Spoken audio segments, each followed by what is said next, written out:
17,841건이던 1월보다 75.6% 늘었고 전년 동월보다 19.5% 증가했습니다. 오늘은 전국 대부분 지역이 맑겠지만 제주도에는 구름이 많이 끼겠습니다. 수도권과 강원도, 충청 일부와 전남, 경북 내륙은 건조주의보가 내려져 있습니다.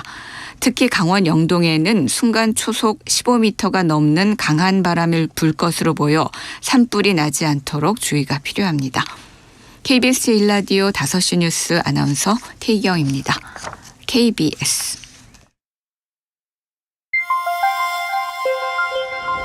대한민국 중심 채널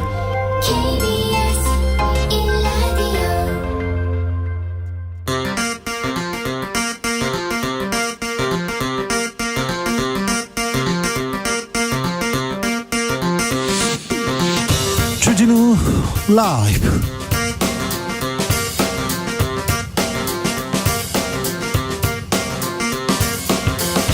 (2023년 3월 30일) 목요일입니다. 안녕하십니까, 주진우입니다. 한미 정상회담 한 달 앞두고 외교뿐만 아니라 안보의 수장, 국가안보실장이 경질됐습니다. 블랙핑크 때문이라고요? 진짜 그럴까요? 당직 개편 이후 민주당 상황도 물어봅니다. 김의겸 더불어민주당 의원과 이야기 나눠보겠습니다.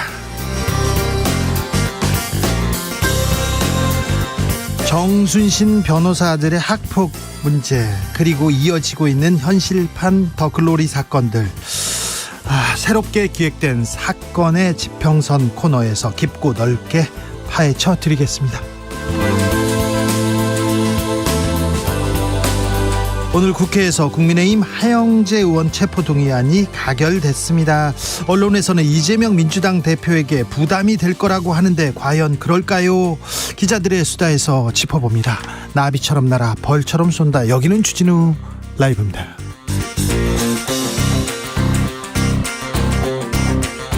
오늘도 자중차에 겸손하고 진정성 있게 여러분과 함께 하겠습니다. 3월이 이제 이틀 남았습니다. 네, 4월 1일 만우절이, 4월이 지금 이틀 앞으로 다가왔는데 만우절이에요. 4월 1일. 알바생들한테 물어봤더니 가장 많이 한 거짓말 뭔가요? 그러니까 사장님 괜찮아요, 하나도 안 힘들어요, 이렇답니다. 알바생도 사장님 눈치를 보는데 직장인들 사장님 6시 퇴근해야 되는데 그 얘기하기가 그렇게 어렵답니다. 휴가 써야 됩니다, 휴가 가야 돼요, 왜 연차예요 월차예요, 그 얘기를 못 한답니다. 네. 또 다른 거짓말은요, 구직할 때 이 회사에서 오래오래 일하겠습니다, 뼈를 묻겠습니다, 이런 거 다 조금 하얀 거짓말이죠. 112나 119에 장난 전화하는 거, 그런 건 안 됩니다. 큰일 압니다. 네, 아시죠? 만우절인데, 참 하얀 거짓말, 귀여운 거짓말 기억하신 거 있습니까? 거짓말은 그렇게 좋은, 어쨌든 안 하는 게 좋은데요. 아무튼 생각나는 거 있으면 보내주십시오. 샵 9730, 짧은 문자 50원, 긴 문자는 100원이고요. 콩으로 보내시면 무료입니다. 그럼 주진우 라이브 시작하겠습니다.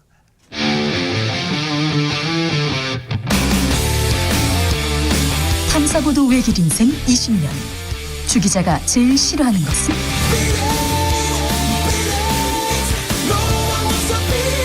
이 세상에서 비리와 부리가 사라지는 그날까지, 오늘도 흔들림 없이 주진우 라이브와 함께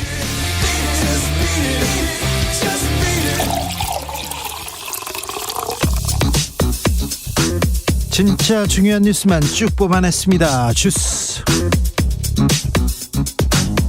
정상근 기자, 어서 오세요. 안녕하십니까. 강원도에서 산불이 발생했습니다. 네, 강원도 화천군 화천읍에서 산불이 발생해 확대되고 있습니다. 이 산림청은 오늘 낮 12시 47분에 발생한 산불이 2시간 넘게 확대돼서 오후 2시 48분을 기해 산불 2단계를 발령했다라고 밝혔습니다. 이 산불이 난 화천군 하남면은 건조주의보가 내려져 있고요. 이 산불 현장에는 최대 초속 7.2m의 강풍이 불고 있습니다. 현재 산불 영향 구역은 38헥타르 정도로 전해지고 있고요. 이 불띠가 2.3km에 달하는 것으로 추정됩니다. 네. 아직까지 산불로 인한 인명과 재산 피해는 확인되지 않았는데요. 다만 당국은 불길이 마을까지 번질 것을 대비해서 인근 마을 7가구를 긴급 대피시켰습니다. 한편 오늘 전국에서 9건의 산불이 발생했고요. 강원도 화천군 산불을 포함해 4건의 산불이 진행 중이며 5건의 산불은 진화됐습니다. 네.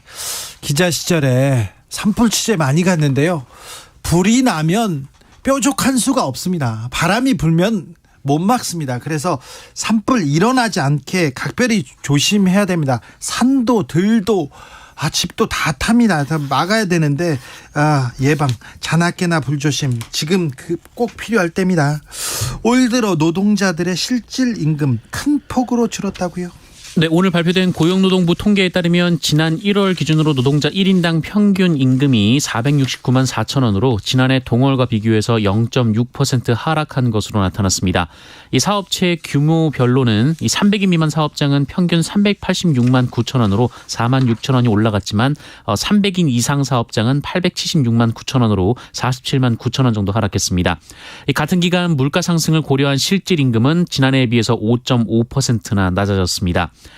이 통계는 상용 근로자들을 대상으로 하는데요. 이 노동부 측은 정액급여와 초과급여는 늘었지만 상여금, 성과급 등 특별급여가 지난해 1월 증가했던 기저 영향으로 감소했다라고 설명했습니다. 정상근 기자는 어떻습니까? 저요? 네. 지난해 1월과 비교하면 네. 저도 좀 줄었습니다. 네. 저는 절반 줄었습니다. 네네. 네.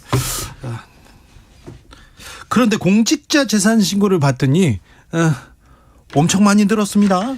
네, 중앙과 지방 고위공직자 2,037명을 대상으로 한 재산 공개 내역에 따르면 이들 고위공직자의 1인당 평균 재산은 19억 4,625만 원으로 집계가 됐습니다. 네. 지난해 말 기준으로 같은 대상자의 종전 신고액과 비교하면 평균 2,981만 원이 늘었습니다. 윤석열 대통령은 약 77억 원을 신고했는데요. 사저인 이 서초동 아크로비스타 주택을 비롯해 부인 김건희 여사 명의의 부동산 예금이 대부분이었고요. 윤석열 대통령 본인의 재산은 예금 5억 3,739만 원이었습니다. 그런데 광역단체장 살펴봤더니요. 박형준 부산시장 10억 원 늘었고요. 김영록 전남지사 8억 원 늘었고요. 김진태 강원지사 6억 원 늘었고요. 오세훈 서울시장 5억 원 이상 증가했습니다. 장관 중에도 2억, 3억, 4억 이렇게 재산 늘었다고 신고한 사람들 많았는데 어떻게 하면 몇 달 만에 막 5억씩 10억씩 느는지 참 신기한 일입니다.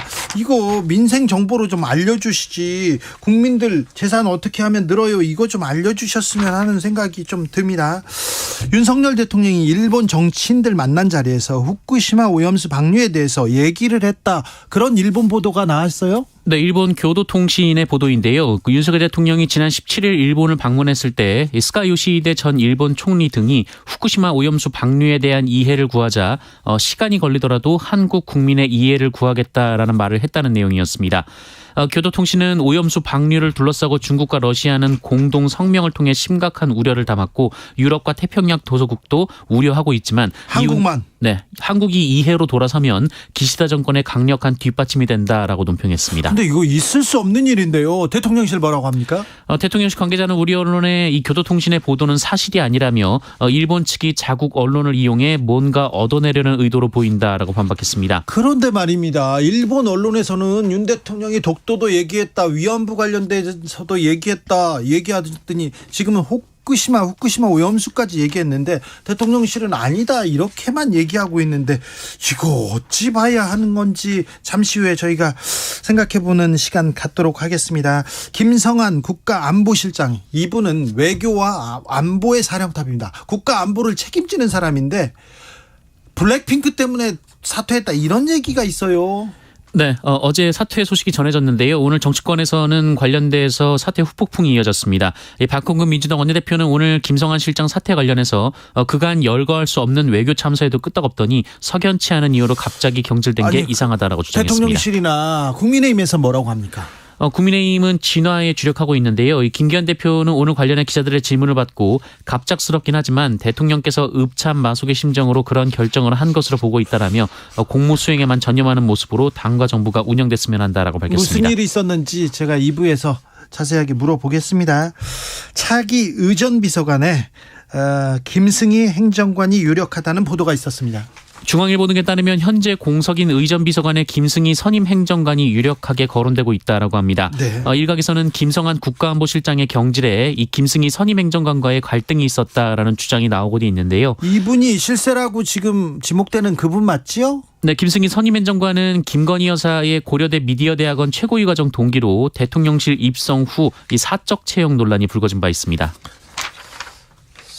지켜보겠습니다. 50억 클럽 특검법 법사위에 올라갔습니다. 네, 국회 법제사법위원회는 오늘 오전 전체 회의를 열고 대장동 50억 클럽 특검법을 상정을 했습니다. 50억 클럽 특검법 상정되자마자 오늘 검찰이 박영수 전 특검에 대한 압수수색에 나섰습니다. 네, 서울중앙지검은 박영수 전 특검 등에 대해 압수수색을 벌였습니다. 이 박영수 전 특검은 우리은행 이사회 의장으로 재직하던 지난 2014년 김만배 씨 등이 대장동 개발사업 공모를 준비할 때 컨소시엄 구성을 돕고 이 프로젝트 파이낸싱 대출을 청탁하는 대가로 50억 원을 받기로 한 혐의를 받고 있습니다. 또한 박영수 전 특검에 따른 화천대유에서 일하면서 11억 원을 받기도 했습니다. 그런데요, 50억 클럽 얘기가 나온 게 1년 6개월 됐어요. 1년 6개월 만에 특검법 상정하자마자 이제 압수수색을 첫 번째 벌인 겁니다. 그런데 이걸 어떻게 설명해야 될까요? 그리고 곽상도, 최재경, 김수남, 권순일, 홍성근 이 사람에 대한 수사들은 진행되지도 않은데 지금 박영수 특검만 압수수색을 한다. 이거는 또 무슨 일인지 참. 그런데 한동훈 장관 특검에 대해서 부정적인 입장 보였습니다. 네, 한동훈 법무부 장관은 오늘 국회에 출석해 이 특검법에 대한 질문을 받고 선의가 있다고 해도 결과적으로 진실 규명에 방해가 될 것이다라고 주장했습니다. 특검이 방해가 된다고 이렇게 얘기하는데 국정농단 특검 때 박영수 특검이었습니다. 그때 특검에서 가장 진실을 밝히기 위해서 가장 열심히 노력했던 검사가 한동훈 검사 아니었습니까? 네. 이번에는 이제 성남시에서 벌어진 배임 행위와 분리해서 진실을 규명할 수 없고 특검이 진행되면 이 성남시에 대한 수사가 중단될 우려가 있다라고 주장했습니다. 그때는 맞고 지금 틀리다 이런 얘기인가요? 이것도 2부에서 김의겸 의원에게 오늘 또 한동훈 장관하고 만났으니까 그 얘기도 좀 물어보겠습니다. 하영재 국민의힘 의원 체포동의안 가결됐습니다. 정치자금법 위반 등의 혐의로 구속영장이 청구된 국민의힘 하영재 의원에 대한 체포동의안이 국회 본회의를 통과했습니다. 찬성 160표, 부 99표, 기권 22표로 과반 찬성이 나왔습니다. 이에 따라 하영재 의원의 구속 여부는 법원에서 가려지게 됐습니다. 네. 하영재 의원은 지난해 지방선거를 앞두고 공천을 도와주는 대가로 예비 후보자 측으로부터 금품을 수수한 혐의 등을 받고 있습니다. 한상혁 방송통신위원장 구속영장 기각됐습니다. 네, 검찰이 TV조선 재승인 심사 의혹과 관련해 청구한 이 한상혁 방송통신위원장에 대한 구속영장이 기각됐습니다. 서울 북부지방법원은 어제 한상혁 위원장에 대한 구속 전 피의자 신문을 진행한 후 주요 혐의에 대해 다툼의 여지가 있다라면서 지금 단계에서의 구속은 피의자의 방어권을 지나치게 제한한다라고 기각 사유를 밝혔습니다. 네, 한상혁 위원장은 구속영장 기각 후 동부구치소 앞에서 기자들과 만난 자리에서 무고함을 소명하고 방통위 직원들의 억울함을 풀어드리기 위해 노력하겠다라고 밝혔습니다. 한상혁 위원장이 받고 있는 의혹들, 언론에 나온 의혹과 영장에 나온 의혹들이 다 다릅니다. 다릅니다. 그래서 영장이 나오지 않을 거다. 이렇게 법률적으로 이렇게 해석하는 분들 많았는데 기각됐습니다. 앞으로 방통위원회는 어떤 영향을 받을지, 한국 언론은 어떤 방향으로 가는 건지, 저희가 계속해서 취재해서 말씀드리겠습니다. 전두환 씨의 손자 전우원 씨가 광주에 왔네요. 전우원 씨는 어제 오후 8시쯤 석방돼 광주로 향했고요. 광주에는 오늘 새벽 0시 30분쯤 도착을 했습니다. 직후 숙소로 간 전우원 씨는 오늘 오전까지 휴식을 취했는데요. 오늘은 공식 일정 없이 내일 예정된 5.18 단체와의 만남을 위해 5.18 관련 내용을 공부하고 마음을 가다듬는 시간을 갖겠다라고 밝혔습니다. 네. 전우원 씨는 만남에 도움이 된다고 생각되는 곳이 있다면 방문해 볼 생각도 있지만 아직 확실하게 정해진 것은 없다라면서 이 자라온 환경과 들어오던 얘기로 이 광주에 대해 좋게 보지 못했던 적이 있지만 기회를 주시고 따뜻한 마음으로 받아줘 감사하다라고 말했습니다. 또한 자신의 가족들을 향해서 저희 입장만 생각하지 말고 무고하게 희생된 분들 입장에서도 한번 생각해보라라면서 최소한 진정으로 사과하면 좋겠다라고 말했습니다. 최소한 진정으로 사죄하는 모습 보였으면 좋겠다. 이렇게 희생된 입장도 좀 생각해 보라고 가족들을 설득하겠다 이런 얘기도 했습니다. 광주 시민들은 따뜻하게 맞고 있습니다. 5.18 단체들은 뭐라고 합니까? 네, 5.18 재단 조진태 상임이사는 오늘 CBS 라디오와의 인터뷰에서 할아버지의 죄를 사죄하는 손자의 모습이 여러 가지 많은 생각을 하게 한다라며 가슴이 먹먹하다라고 전했습니다.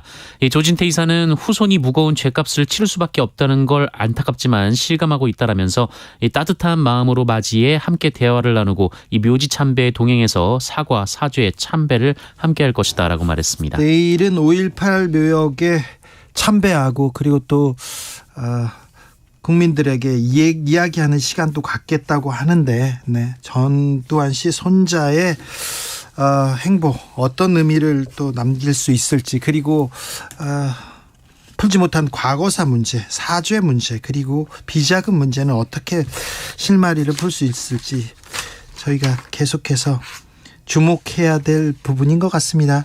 대법원이 누진세 효력 인정했네요. 네, 대법원 2부는 오늘 주택용 전기요금에 적용되는 현행 누진제는 정당하다라고 판단했습니다. 박모 씨 등 87명이 한국전력공사를 상대로 낸 전기요금 부당이득 반환 청구 소송에서 원고 패소로 판결한 원심을 확정했는데요. 이 전력 사용량이 많을수록 요금이 비싸지는 누진제는 1973년 1차 석유 파동을 계기로 이듬해 말에 처음 도입됐는데 정작 산업용 전기요금에는 누진제가 적용되지 않아서 형평성 논란이 제기된 바 있습니다. 앞서 1심과 2심은 전기요금 약관이 사용자에게 부당하게 불리한 것은 아니고 한정된 필수 공공재인 전기의 절약 유도와 적절한 자원 배분 등 사회정책적 목적상 누진세가 필요하다라고 판단했는데요. 이 대법원도 이런 하급식 판단이 옳다고 인정했습니다. 이제 미혼부도 자녀의 출생 신고할 수 있게 됩니다. 네, 아이가 출생한 후 미혼부가 된 남성들도 이제 출생 신고를 할 수 있게 될 것으로 보입니다.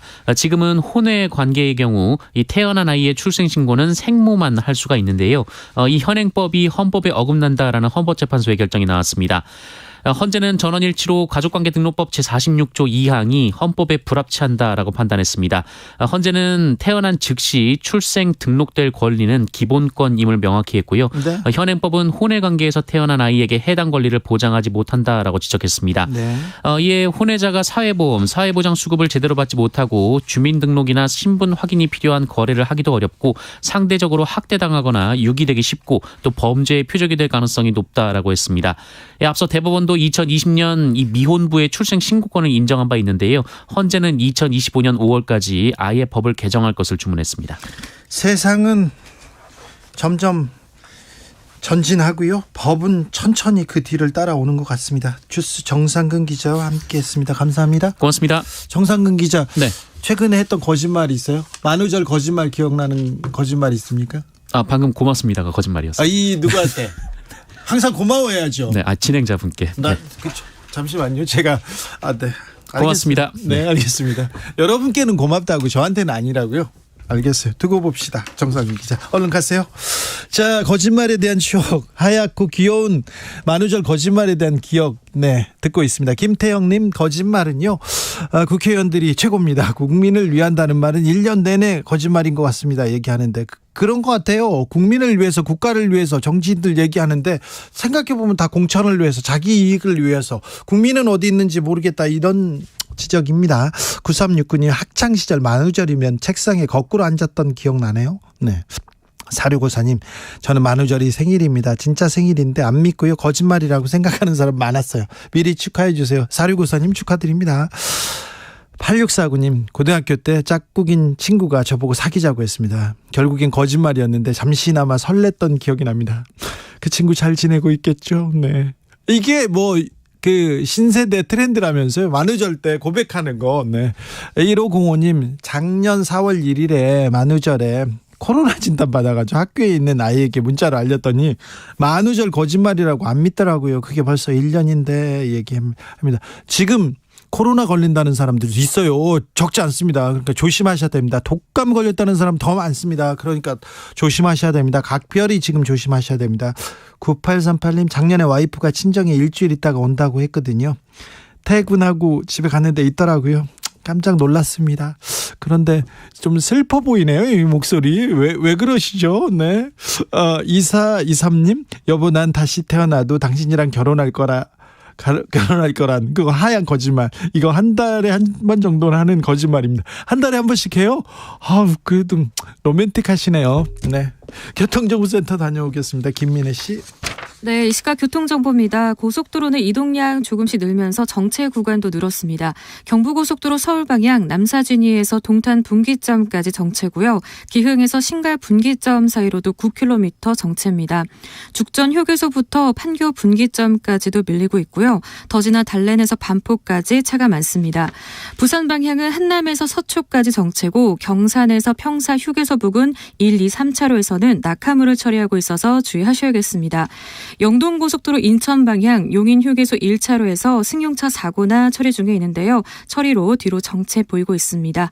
지금까지 KBS 교통정보센터에서 김민혜였습니다.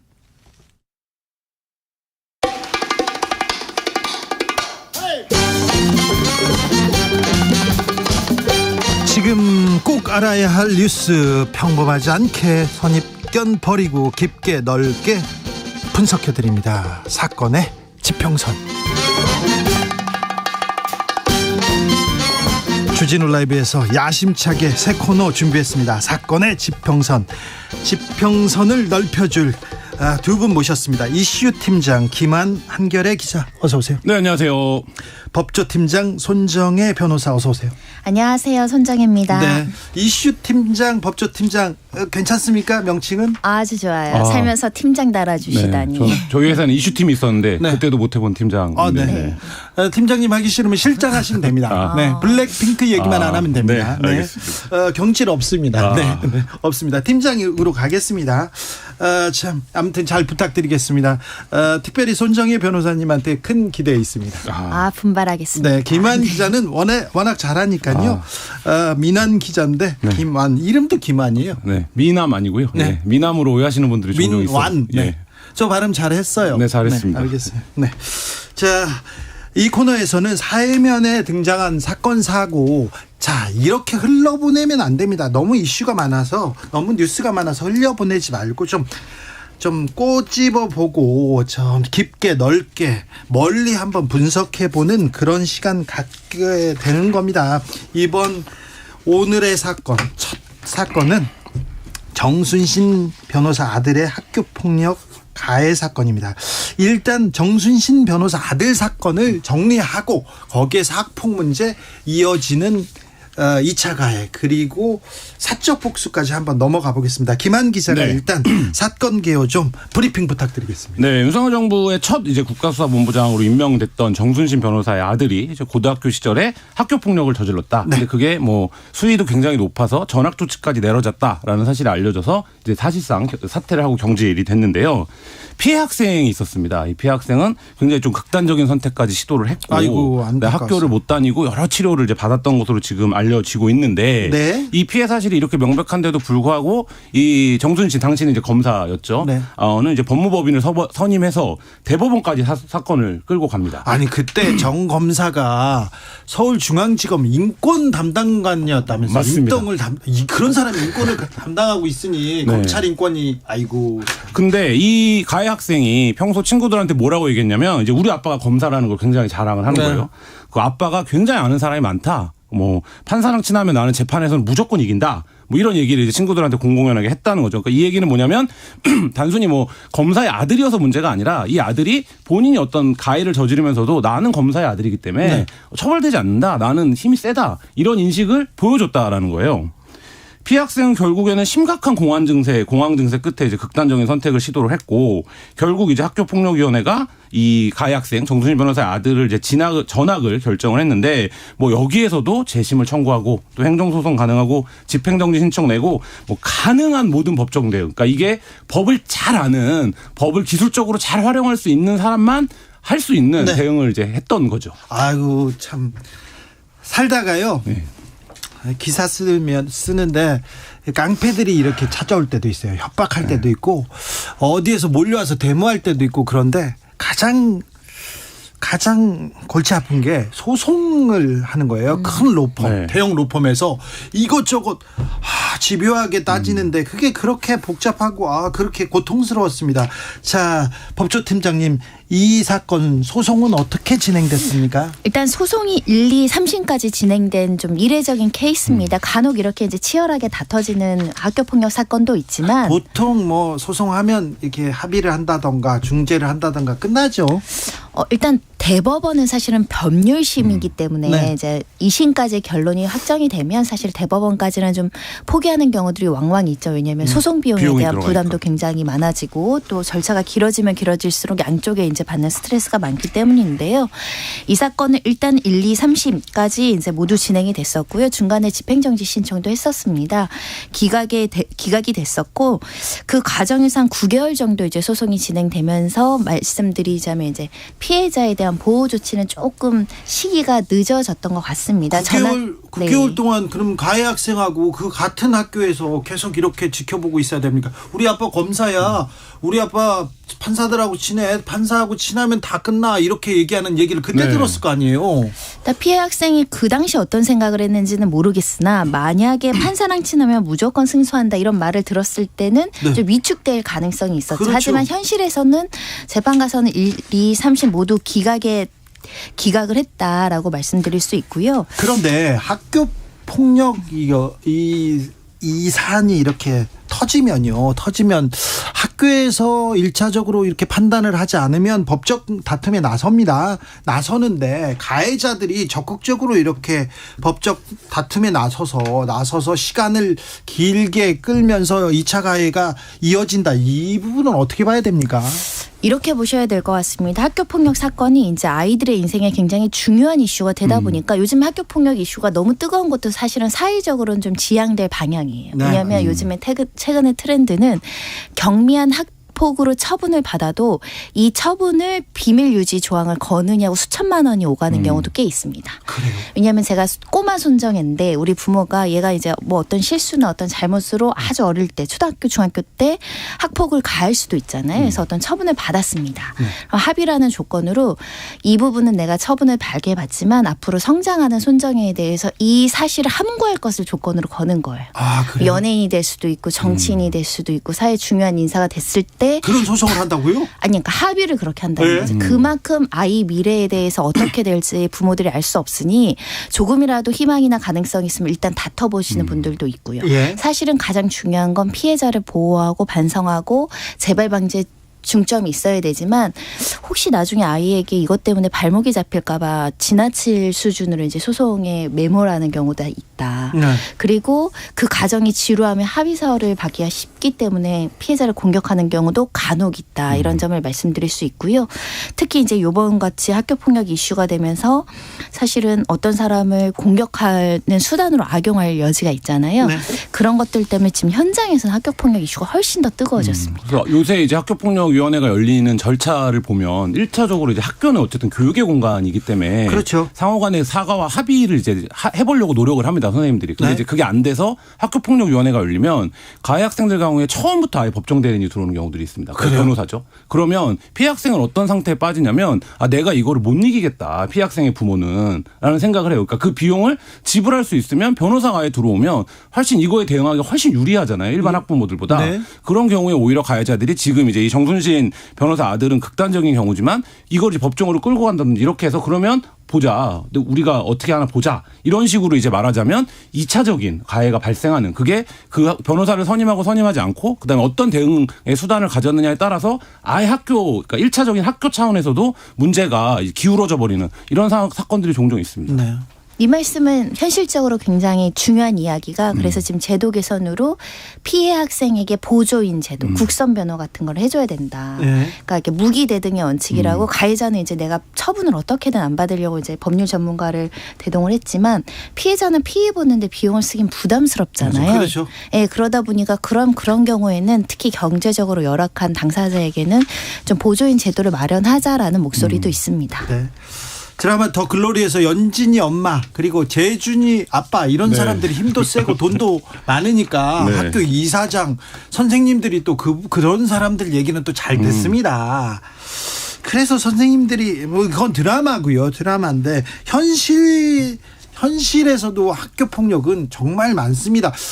진짜 학교 다니면서 이런 생각이 손에 꼽혀요. 이 많아요, 현실판. 네, 맞습니다. 그래서 뭐 흔히 학교를 사회의 축소판이다 이런 얘기를 많이 하는데 실제 이런 사건들 취재하거나 접하다 보면 축소판이 아니라 사회보다 더한 정글인 경우들이 굉장히 많습니다. 네. 예.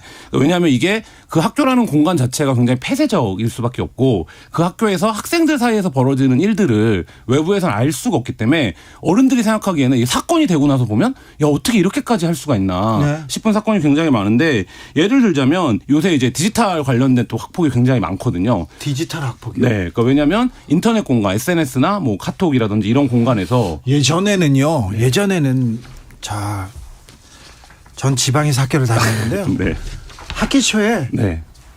동네 형들이나 학교 선배들이 야 뒷산으로 나와 그래서 막 때리고 그랬어요. 그리고 너 집에 가서 선생님한테 말하면 안 돼, 부모님한테 말하면 안 돼, 막 이런 얘기가 많았었는데 네. 요즘은 전화기 휴대전화가 생겨가지고 그런 폭력은 없대요. 그런데 그래서 폭력이 많이 사라졌나? 동네 깡패들도 많이 사라졌거든요. 그런데 디지털 더 교묘하게 괴롭힌다면서요. 맞습니다. 사이버 세계로 그 폭력이 침투한 양상인데요. 충북 지역에서는 실제로 한 여자 아이를 이제 여학생을 성폭행하고 그 동영상을 찍었습니다. 동영상이요? 그러면 이제 어떻게 되겠습니까? 그 동영상을 통해서 2차적인 협박, 유포 이런 게 이제 가능해지는 거죠. 이거는 평생 벌벌 떨 일 아닙니까? 이거는 강력범죄에 해당하는데 네. 문제는 외부에서 이것을 이제 피해자가 신고하지 않으면 뭐 카톡 감옥이라는 말도 있는데 사이버 범죄의 특징이 벗어날 수 없다는 겁니다. 신고를 해도 문제가 해결되지 않고 내가 2차 가해가 더 퍼질 것 같으니 피해 사실 자체를 숨겨버리는 거죠. 그럼 얼마나 이렇게 불안에 떨까요? 그렇죠. 그리고 그게 내가 이제 성폭행을 당한 것도 엄청나게 큰 강력 범죄인데 그 동영상이 유포되기 시작하면 내가 끝까지 그 동영상의 유포를 막을 수 있을까 이런 불안에 빠지고 이 학생들이 제일 심리적으로 공황 상태에 빠지는 게 뭐냐면 주변에서 알게 되면 어떡하지? 주변에서 그렇죠. 보면 그렇죠. 어떡하지? 예. 이 상태가 그 피해 학생이 무엇도 대처하지 못하게 만드는 심리 상태로 몰아가게 되거든요. 근데 이제 그런 사건이 지금 벌어졌는데 이 경찰이 이제 접수를 한 거죠. 그래서 결국에는 이 피해 학생의 심리적 안정 뭐 이런 것들을 도모하긴 하는데 사실 이 부분에 대해서도 뭐 이 피해 학생의 피해가 회복될 수 있는 것이냐, 회복될 수 있는 성질의 것이냐 이 부분에서 디지털 범죄가 되면 되게 굉장히 어려워집니다. 이런 사건에 빠진다면 이런 사건을 접했다면 신고해야죠. 어른한테 신고하고 법적으로 해결하려는 무슨 노력을 해야 될 텐데요. 이 성범죄는 그래서 좀 강도가 높은 수준의 학교 폭력이니까 요즘에는 연령이 아주 낮지 않느냐 그래도 체포하고 구속하려는 경향이 있습니다. 네. 왜냐하면 학교에서 분리 조치를 해줘야 되는데 분리 조치가 3일이에요. 3일이요? 예, 성폭력을 당한 가해자랑 3일이면 분리를 해달라고 요청을 해도 최장 3일로 규정이 되어 있어요. 3일 동안 상처가 아뭅니까? 어떻게? 예, 그래서 요즘엔 오히려 이제 경찰로 가는 거죠. 경찰로 가면 체포 구속해서 어찌됐든 그 학교 폭력 절차에 의한 분리가 아니라 형사적 절차로 분리가 가능하기 때문인데요. 네. 문제는 경미한 사건인데 분리되지 않는 사건들도 사실 심각한 문제이고 이런 성범죄가 접수됐을 때 즉시 수사해서 신속하게 체포하거나 신변 처리하는 게 굉장히 중요하거든요. 그렇죠. 근데 미성년자는 아무래도 약간 강력 사건이라고 하더라도 부모가 있고 대리인이 있고 또 미성년자에 대해서 수사를 해야 되는 게 또 신속하게 이루어지지 않는 경우가 꽤 있어서 그런 부분에 대해서는 피해자가 보호를 더 받아야 된다라고 그렇죠. 생각합니다. 경찰의 인식도 조금 바뀌어야 되는데 맞습니다. 이런 일이 있을 때 아이고 애들이 그럴 수도 있죠. 무슨 애들이 그럴 수가 있어요. 애들이 그 학교 폭력의 무서운 게 뭐냐면 또래 집단에서 그런 이제 말하자면 조금 기성세대들이 자기의 감각으로 아니란 판단을 해버리면 그 학교 폭력의 사실이 소문이 납니다. 근데 학교는 굉장히 극단적인 평판 사회거든요. 그렇기 때문에 이 피해자들이 오히려 그 기간이 길어지거나 분리가 되지 않으면 더 위축되는 상황이 현실적으로 발생을 하기 때문에 이게 이제 말한 대로 최근에 인식이 많이 개선되긴 했지만 더 적극적인 개입이 이루어지지 않으면 그러니까 예를 들면 그 피해 학생은 자기가 피해받은 사실을 알리고도 더 큰 피해를 받게 되는 이런 이제 악순환에 빠지게 되는 거죠. 예.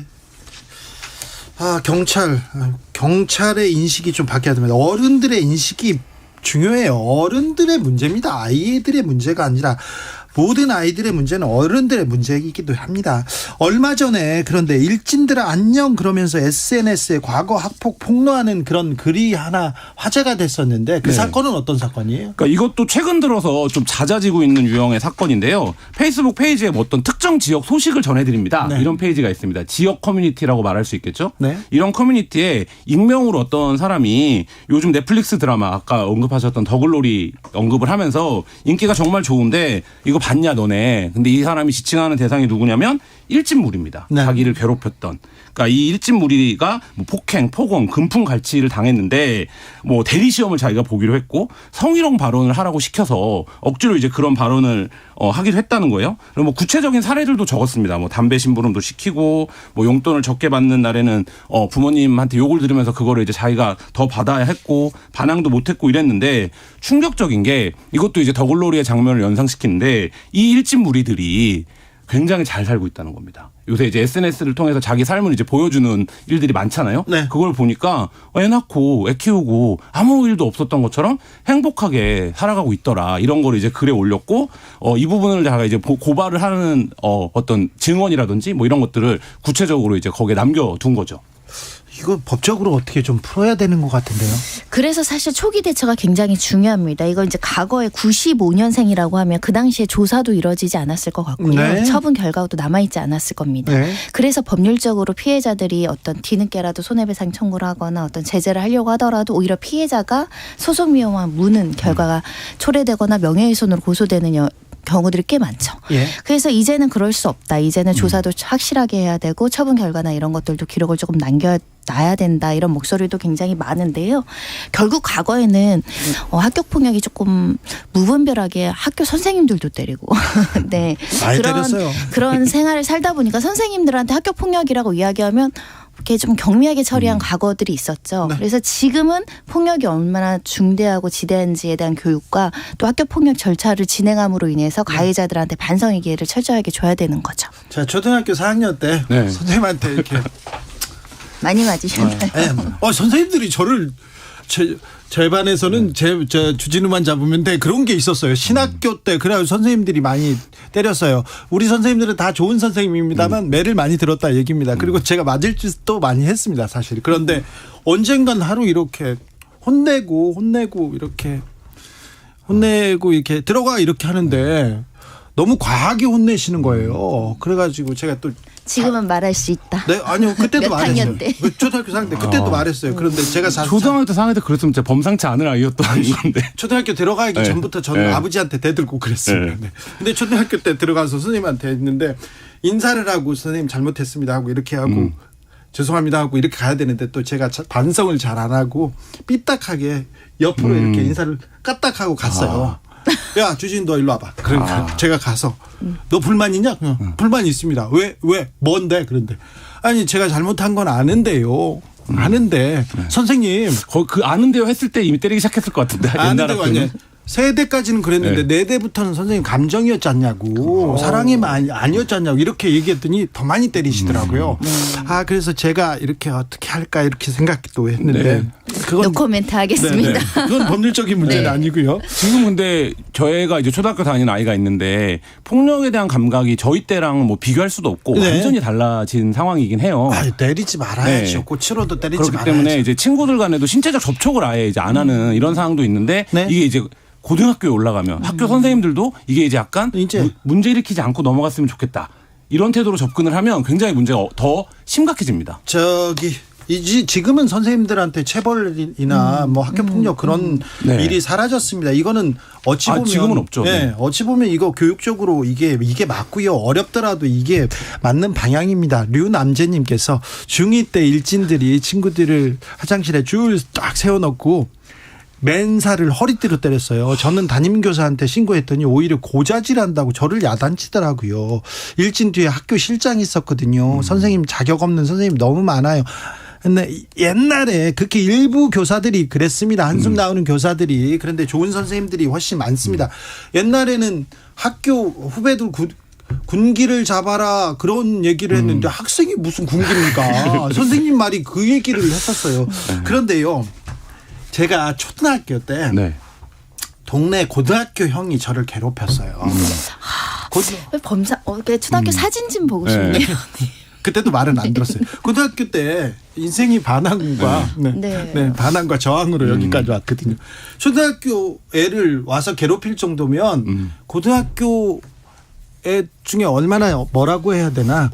고등학교 사회에서는 이렇게 무리들하고 놀지 못하는 그런 사람이었는데 초등학교 애들을 괴롭히고 그랬어요. 네. 그런데 제가 대들다가 또 많이 맞았어요. 네. 제가 근데 고등학교 2학년이 됐을 때 그 사람이 군대 갔다가 휴가 나왔더라고요. 제가 저녁에 찾아갔어요. 네. 어렸을 때 너가 나 괴롭혔지? 너 한 번만 더 걸리면 내가 가만두지 않겠다고 저녁에 찾아갔어요. 와, 범상치 않은 삶이네요. 네. 아니요. 그럴 수 있잖아요. 네. 이제는 제가 컸으니까 힘이 있으니까 갔었어요. 그런데 그 사람이 저한테 사과를 하지 않았으면 큰 사고가 났을 거예요.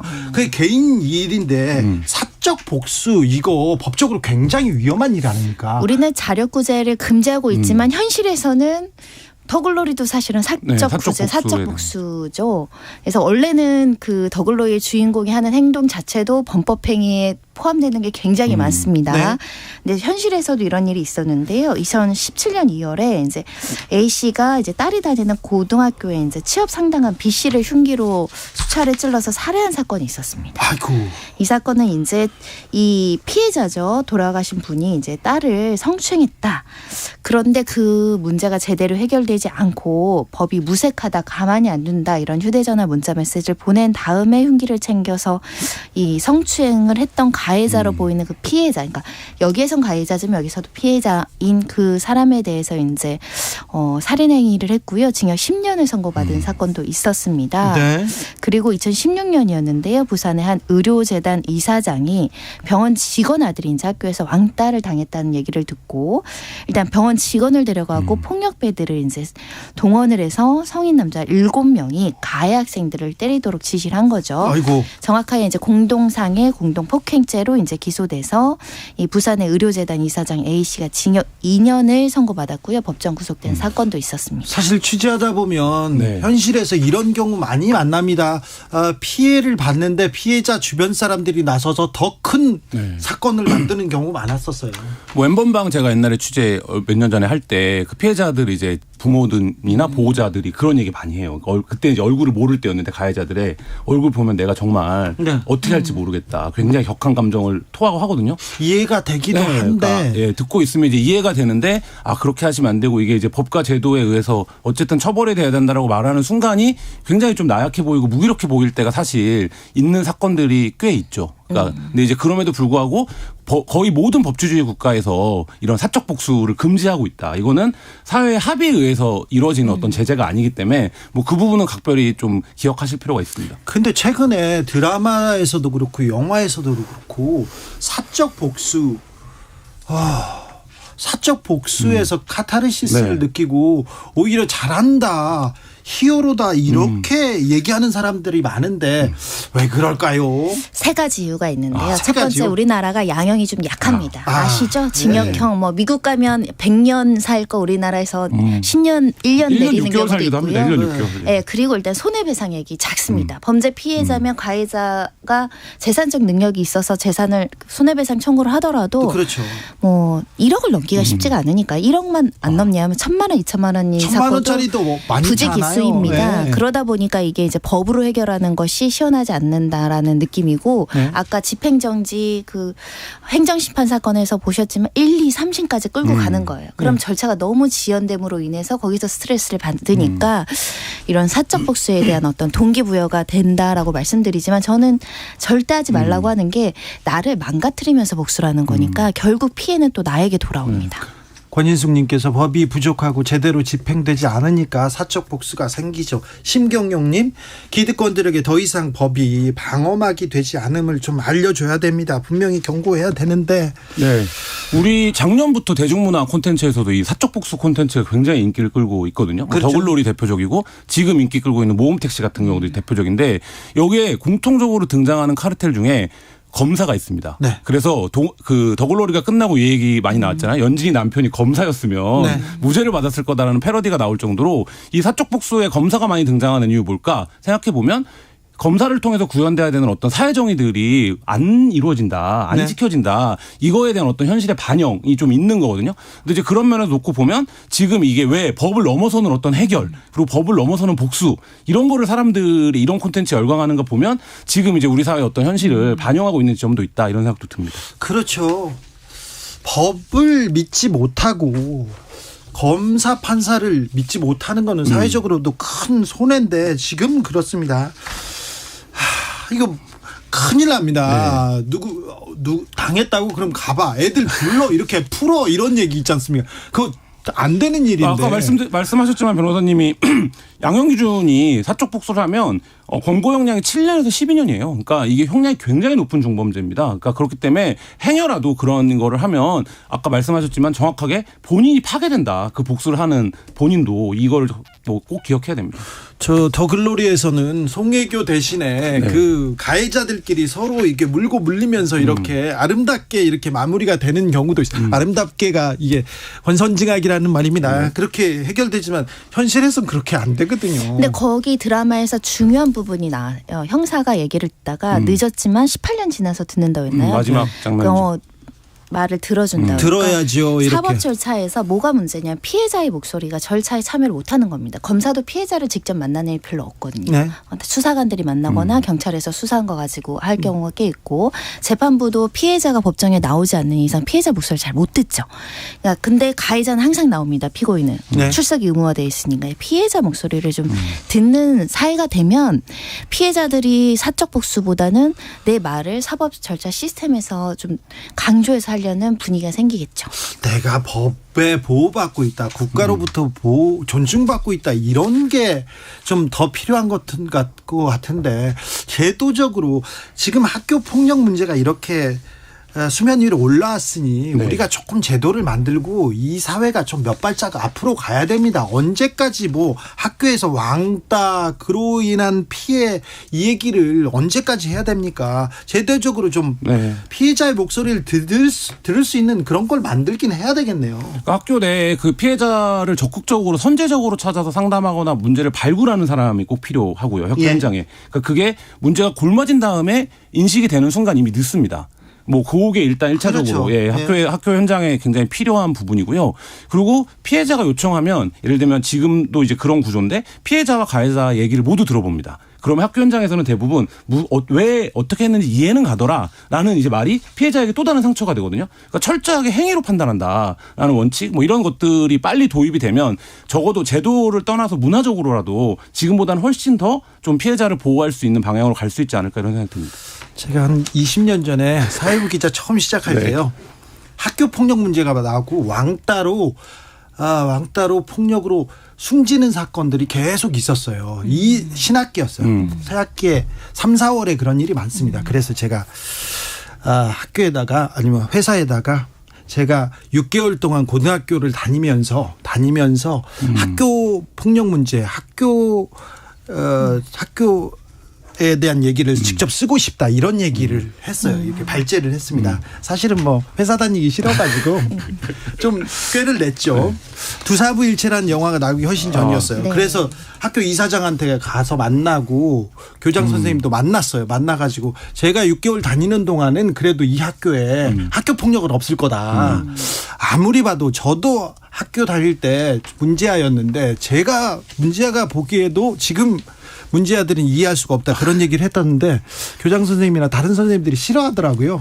외부인 들어오는 거 좀 싫죠. 네. 그래서 만들어진 제도가 학교 전담 경찰관이죠. 전담 경찰관이요? 있는데 폴리스 경찰이 네. 있는데 사실은 이분들은 문제가 발생하면 이제 와서 이제 정리하는 그런 역할이지 사전에 관찰해서 뭔가를 예방하거나 하는 거는 좀 실질적인 한계가 있죠. 그런데 아이들이 학교 생활을 하면서 쟤 때문에 불편해요. 저 친구가 저를 왕따 시켜요. 이런 얘기를 좀 스스럼 없이 할 수 있는 그런 얘기할 수 있는 사람이 필요하긴 합니다. 맞습니다. 그러니까 그게 이제 상담교사 제도라든지 아니면 이제 그 역할을 더글로리에서 나오지만 보통은 이제 보건교사 그러니까 왜 이제 오거나 보건실에 오거나 하면 왜 그러는가 이제 보건교사 관심을 가지고 하는데 그거를 훨씬 더 적극적으로 제도화할 필요가 있고요. 지금 말씀하신 스쿨 폴리스는 어쨌든 폴리스라는 말이 붙어 있는 데서 느낄 수 있듯이 사건이 나야 됩니다. 사건이 나는 거를 이제 모니터링하는 거기 때문에 그 이전 단계 그러니까 범죄가 발생했을 때 처리하는 것도 중요하지만 중요하지만 예방하는 게 훨씬 중요한 기능 아니겠습니까? 그렇다라고 하면 학교 폭력을 예방하기 위한 제도로 뭘 줄 것이냐 이거를 좀 학교 현장에서 적극적으로 고민할 필요가 있습니다. 문제가 불거지면 늦습니다. 그러니까요. 제가 뒤에서 같이 수업을 듣고 있으면 우리 반에는 폭력이 없을 텐데 이렇게 얘기하는데 그리고요. 부모님들이 아이들하고 얘기를 하는 게 중요한데요. 아이들이 사춘기 지나면 부모하고 얘기가 잘 안 됩니다. 네. 어찌 방법을 우리 아이는 잘 다니고 있나 이걸 어떻게 이렇게 알아야 할까요? 그게 굉장히 어려운 문제인데 기본적으로는 성범죄도 그렇고 학교폭력도 그렇고 내가 이 얘기를 부모에게 어른에게 하는 게 나에게 구제의 신호라고 받아들여져야 되거든요. 가장 중요하거든요. 네. 근데 지금 이제 우리가 아이들을 키우는 문화나 풍토에서 많이 달라지긴 했습니다만 여전히 그렇게 얘기하면 이게 바로 즉각적인 구제가 아니라 뭐 너의 행실 아니면 너의 어떤 태도 뭐 이런 이제 거로 돌아올지 모른다라고 아이들이 생각하기 때문에 그런 측면들이 있는데 이제 문화, 그러니까 말하자면 내가 누군가의 어른에게 이 사실을 알리는 것 자체가 내가 바로 구제될 수 있다라는 확신 이런 게 좀 필요합니다. 그러니까 그게 꼭 부모가 아니더라도 아까 얘기한 학교 현장에도. 제가 그때 취재를 할 때 20년 전에 일진 여중생들을 취재했었어요. 그 친구들이 굉장히 비행 청소년이었거든요. 근데 야 그런 일이 있을 때 그러면 안 돼 그러면서 나한테 얘기해. 그랬더니 그 다음부터 선생님이 때려요. 그럼 맨날 전화를 하더라고요. 그럼 제가 선생님한테 전화해가지고 그 친구가 나쁜 친구는 아닌데 때리더라도 이렇게 바른 길로 이 얘기를 했더니 그 친구들은 잘 지내고 지금도 잘 지내고 있습니다. 들어줄 한 사람만 있으면 네. 마음을 열 수 있는 한 사람만 기댈 때가 있으면 학교 폭력을 발견하기 굉장히 적절하다 말씀드릴 수 있는데요. 네. 학교 현실에서 보면요. 학교 폭력이 주로 학교 내에서만 학교 폭력이 일어나진 않습니다. 선생님이 못 볼 때, 선생님이 한 명이 담당한 아이들도 많고 선생님이 화장실 갈 때, 선생님이 부재할 때 일이 많아서 인력의 재배치도 한번 생각해 보시고요. 들어주고 싶어도 선생님 행정 업무나 이런 것 때문에 바빠서 못하는 경우 많죠. 그렇죠. 그래서 인력의 재배치 지금 초등 인구나 중등 인구가 줄고 있어서 네. 교사 인력이 남아요. 반이 줄어들고 있는 곳들이 굉장히 많습니다. 그런 부분도 한번 생각해 보는 것도 필요할 것 같고요. 부모들의 감수성을 바꿔야 됩니다. 요즘에 학생들은요. 학교폭력, 아동학대금 너무 많이 받아서 폭력의 감수성이 있는데 우리 세대 40대 넘는 분들은 나 맞았다 그러면 아빠들이 뭐라 하는지 알아요? 너 때렸어 안 때렸어? 그러니까 뭔가 맞고 오는 걸 굉장히 수치스러워하는 그런 느낌도 있어요. 그렇죠. 때리고 와라 이것도 아니에요. 또 한 가지는 지금 강화되고 있는 게 디지털 교육을 해야 됩니다. 디지털에서 어떤 일을 하면 되는지 안 되는지를 반드시 교육해야 됩니다. 사건의 지평선 김한 손정혜 두 분 감사합니다. 감사합니다. 안녕히 계세요.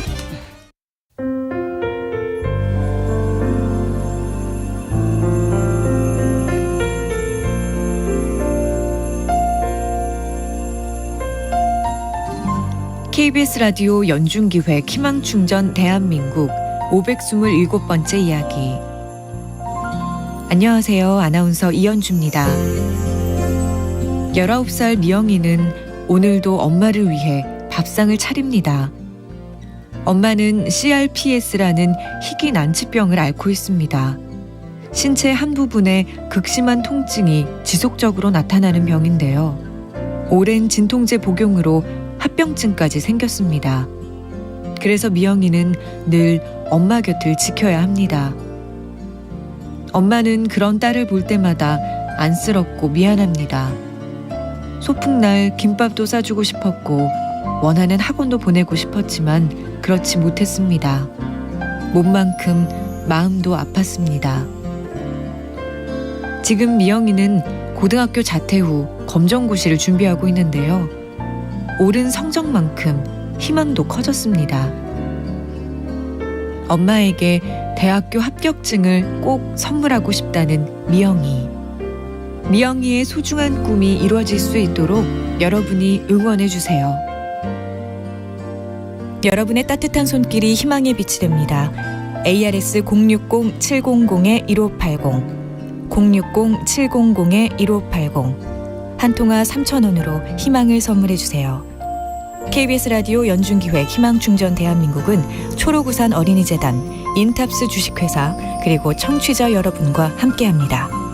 ARS 060-700-1580 한 통화 3,000원입니다.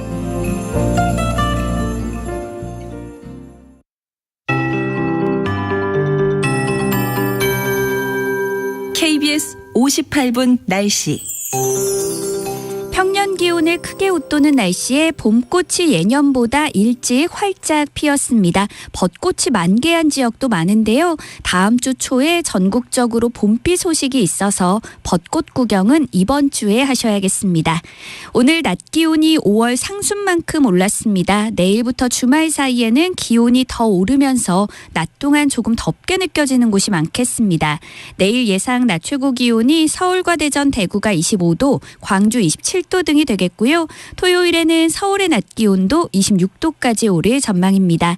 하지만 아침 기온은 오늘과 비슷해 10도를 밑돌며 쌀쌀하겠고 일교차가 15도에서 20도 이상 무척 크게 벌어지겠습니다. 일부 중부 내륙은 아침에 서리가 내리는 곳이 있겠고요. 강원 내륙과 산지는 물이 어는 곳도 있어 농작물 관리에 유의하셔야겠습니다. 내일도 전국이 대체로 맑겠습니다. 지금 전국 대부분 지역에 건조주의보가 발효 중이고 강원 산지는 바람까지 무척 강하게 불고 있어 불조심하셔야겠습니다. 한편 지금 인천과 부산에 초미세먼지 주의보가 발효 중이고요.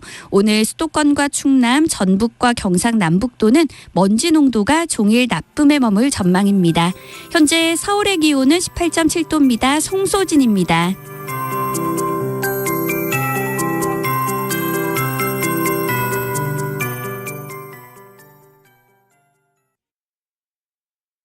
정성을 다하는 국민의 방송 KBS가 6시를 알려드립니다. AM 711kHz, FM 97.3MHz, KBS 1라디오입니다. HLKA.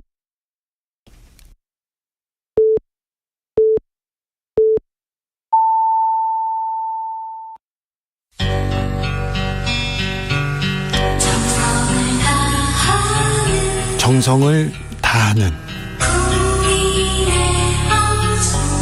국민의 방송 KBS 주진우 라이브. 그냥 그렇다고요. 이 시각 라디오 정보센터 뉴스입니다. 강원도 전역에 건조주의보가 내려진 가운데 곳곳에서 산불이 발생해 산림당국 등이 진화 작업을 벌이고 있습니다. 강원도 화천 산불이 확산하는 가운데 육군이 산불 발생 지역 인근에 병력과 장비를 철수하고 있습니다. 대통령실은 일본산 수산물 수입 제한 조치와 관련해 후쿠시마산 수산물이 국내로 들어올 일은 결코 없을 것이라며 기존 방침을 재확인했습니다. 이에 대해 일본 정부는 한국을 포함한 국제사회의 이해를 얻도록 노력하겠다고 밝혔습니다. 정치자금법 위반 혐의를 받는 국민의힘 하영재 의원에 대한 체포동의안이 국회 본회의에서 가결됐습니다. 국회는 오늘 오후 하영재 의원 체포동의안에 대해 찬성 160표, 반대 99표, 기권 22표로 가결했습니다. 대규모 규제 완화 영향으로 지난달 아파트 거래량이 전월보다 70%가량 증가한 것으로 나타났습니다. 전국 미분양 주택은 10달째 늘어나면서 2012년 11월 이후 최대치를 보이고 있습니다. 지금까지 라디오 정보센터 조진주였습니다.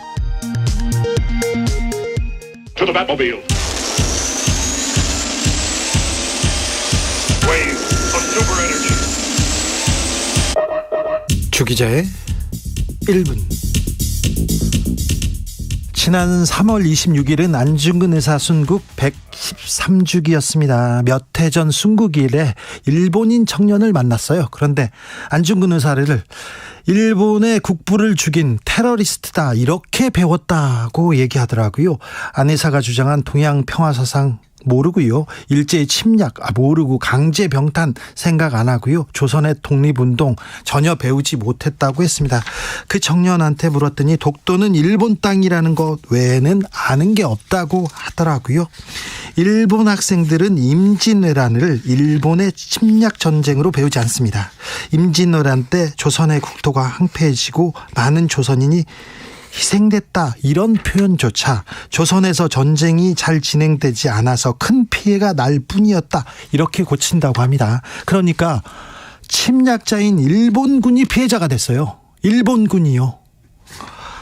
일본의 강제병합 반성 전혀 없고요. 일부 교과서에서는 2만 명가량이 학살을 당했다는, 조선인이 학살당했다는 간도 대지진 사건 아예 삭제했습니다.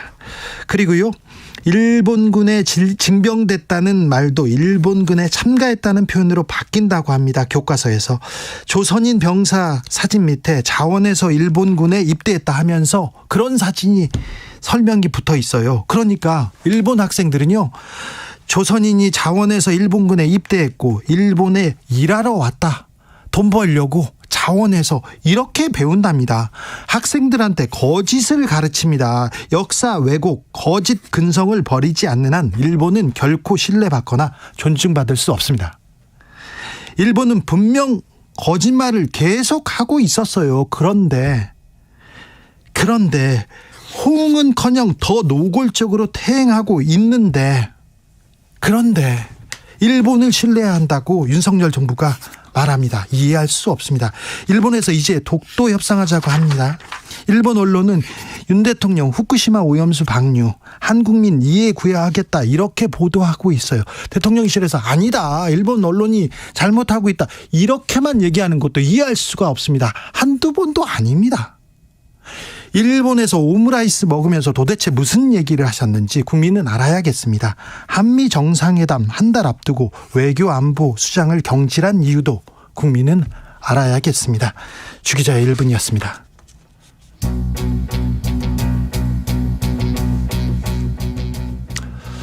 안중근 의사를 주인공으로 한 영화 영웅의 OST 중에 누가 죄인인가 듣고 오겠습니다. 불사늑약과 정민의학을 강제로 체결케 한 죄, 무고한 대한의 사람들을 대량 학살한 죄.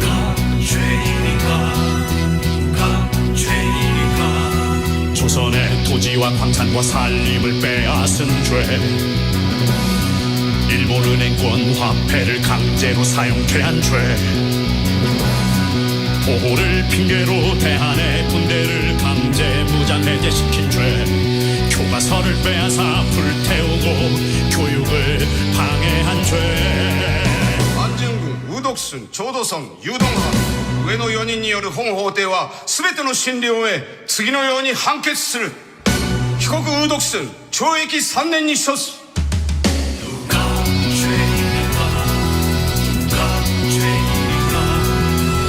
한국인들의 외교권을 빼앗고 유학을 금지한 죄, 신문사를 강제로 철폐하고 언론을 장악한 죄.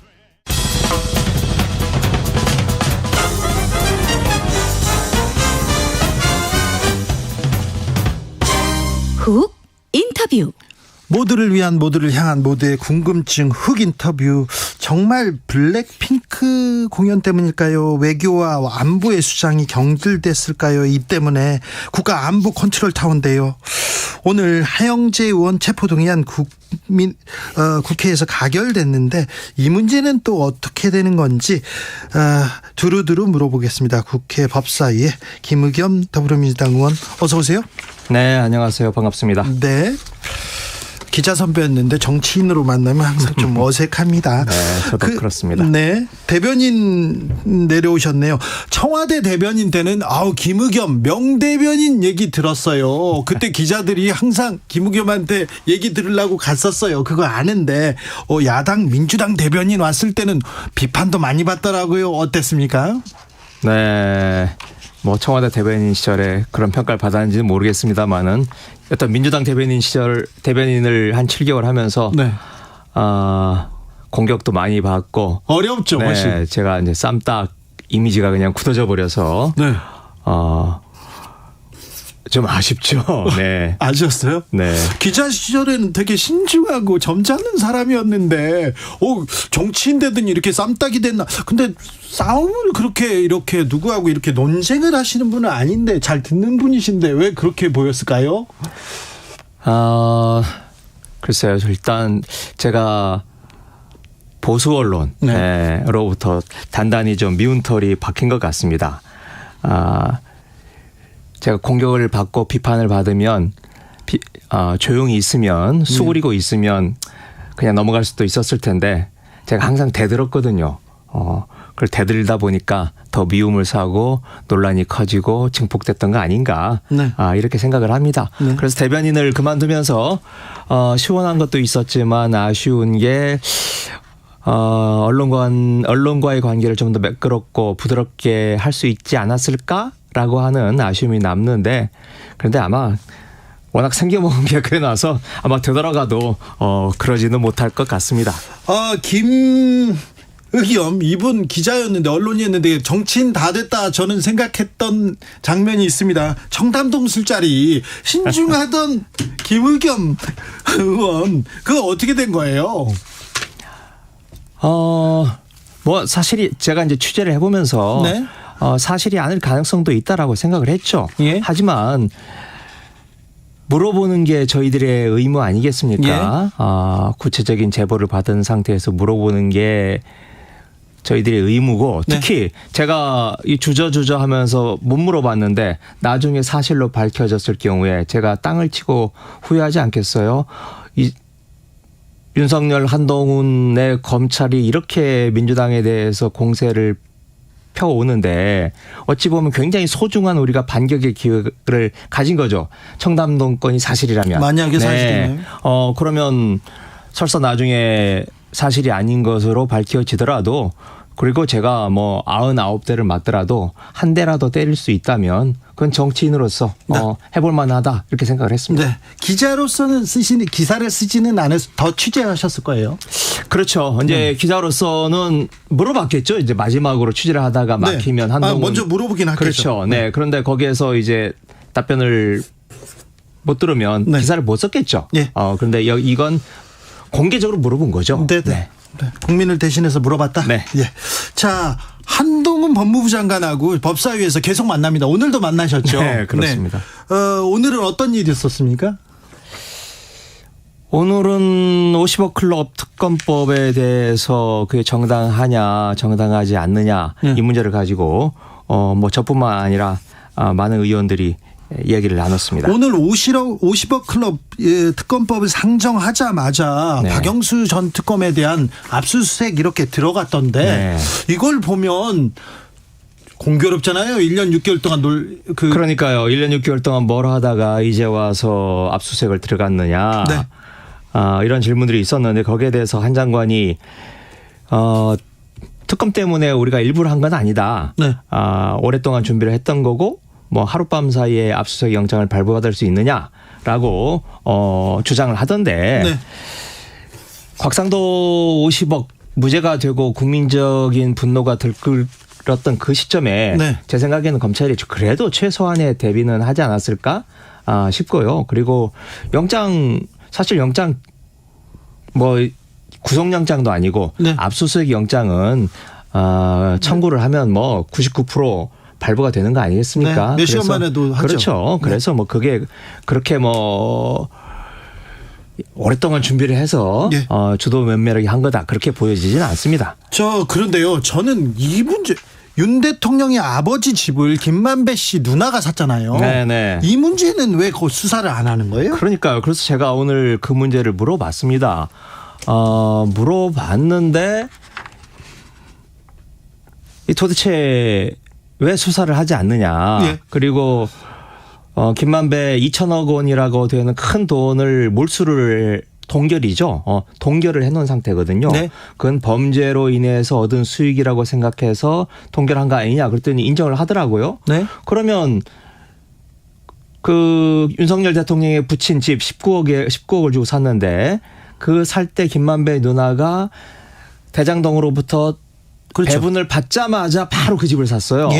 그러니 이거 범죄와 연관성이 있는 거 아니냐라고 제가 물어봤더니 한동훈 장관은 오히려 저를 공격하면서 이게 참 한동훈 장관의 잔기술인데 그렇게 공격을 들어오면 바로 부동산 문제는 김의겸 의원이 누구보다 잘 아실 테니 라고 제 예전에 흑석동 문제를 은근히 상기시키면서 아니 이거하고 그거하고 무슨 상관이에요? 그러니까요. 그게 이제 한동훈 장관이 아주 잔기술이네요. 그 진짜 잔기술이죠. 네. 네.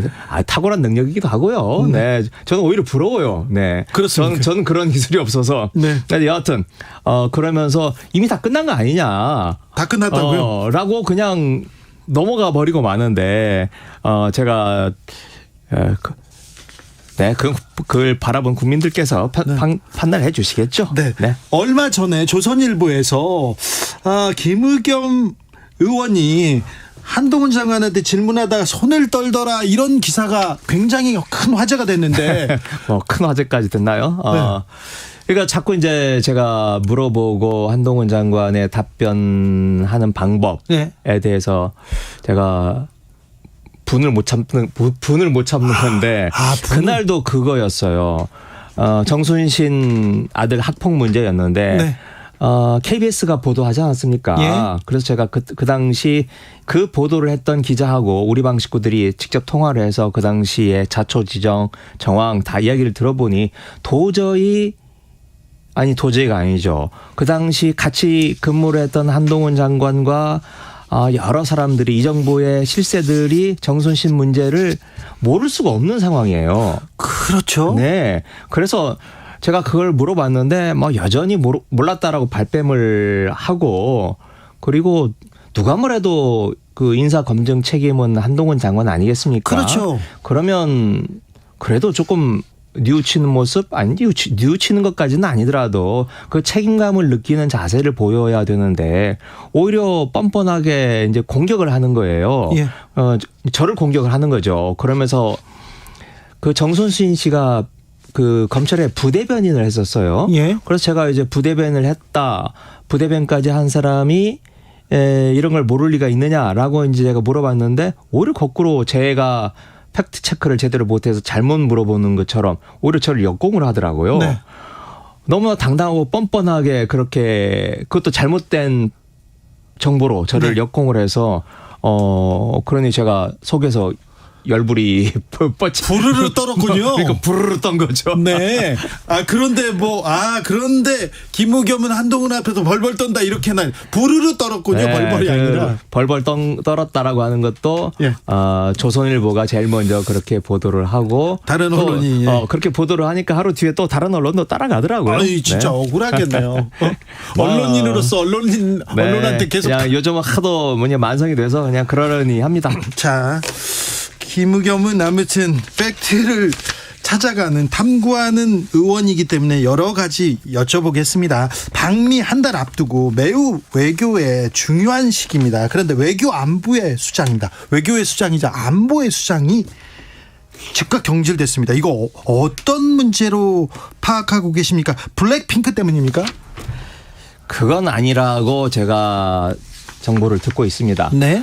오늘 언론 보도에 보면 무슨 바이든 대통령과 질 여사가 블랙핑크 레이디 가가 합동 공연을 하라고 아주 구체적으로 주문을 했는데 그걸 제대로 수행을 못해서 이메일을 교체된 것처럼 그렇게 이야기를 하는데 일단 미국 대통령 부부가 그렇게까지 얼마나 할 일이 없어서 그 공연에 가수들까지 지정을 하겠어요. 네. 그런 건 되게 우리나라로 치면 문재인 정부 때는 탁현민이 한 거예요. 네. 탁현민 의전비서관이 그런 걸 할 때 그럼 누구를 부르고 어떻게 할까? 그리고 자신의 선에서 결정하고 자신의 선에서 추진하는 거지 그걸 한미 정상이 결정을 하고 그걸 제대로 이행을 하지 못했다고 물론 제대로 이행을 못하면 의전비서관에 대해서 문책을 하고 뭘 할 수는 있겠죠. 네. 그런데 외교비서관도 잘리고 그걸 넘어서서 지금 안보실장이 잘린 거잖아요. 네. 그러면 문재인 정부 때로 따지면 그런 가수 섭외가 제대로 잘 안 돼서 정의용 실장 또는 서훈 실장이 잘렸다라고 하는 이야기거든요. 네. 저는 도저히 그건 있을 수가 없는 일이라고 생각을 하고요. 네. 이미 여러 가지 이야기들이 나옵니다. 그 구중궁궐 용산 구중궁궐에서 어떠한 암투와 또 내밀한 이야기들 때문에 이런 일이 벌어지고 있던 이야기를 저도 좀 듣고 있는데 이야기는 아직 공개적으로 하기는 좀 섣부르고 좀 취재를 해서 저뿐만 아니라 언론 기자들도 취재를 해서 진실이 밝혀지기를 바랍니다. 외교 비서관 안보실장이 경질됐습니다. 그래서 외교 라인이 김태호를 비롯한 그 측근 라인한테 밀렸다 이런 얘기도 있는데 그런 얘기는 계속 들리고 아마 배경으로는 깔렸을 것 같은데요. 네. 직접적인 원인은 다른 데 있는 것으로 알고 있습니다. 아, 그렇습니까? 네. 네. 아무튼 블랙핑크 건은 아니다. 네. 여기까지는 취재가 된 부분이니 저희가 여기까지 보겠습니다. 하영재 의원 체포동의안이 오늘 국회에서 가결됐습니다. 이 국민의힘 의원 체포동의안은 가결됐다. 이 문제가 이재명 대표와 민주당에게 압박을 줄 것이다. 이런 얘기가 나오는데 어찌 보십니까?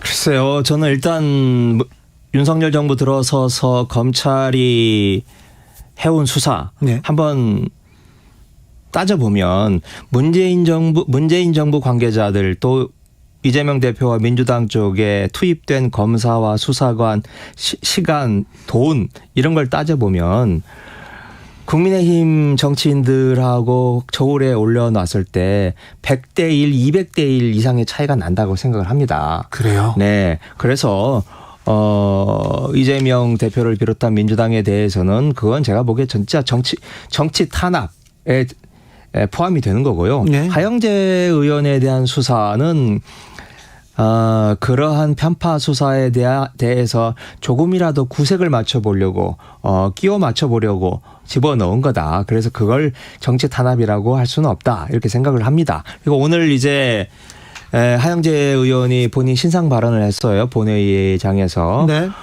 그런데 뭐랄까요.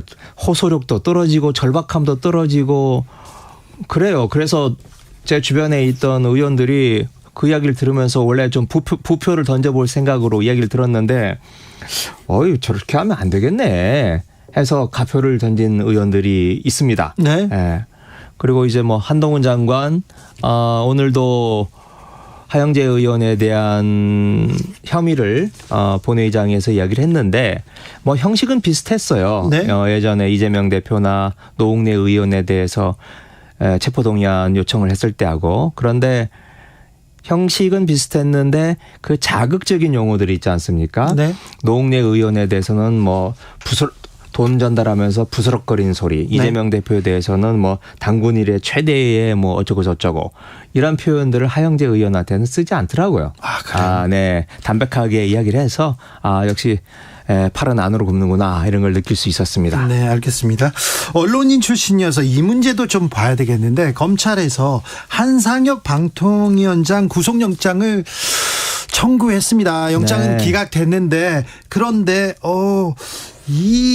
그 언론계에서는 비상하게 지켜보고 있는데 어찌 보십니까? 그렇죠.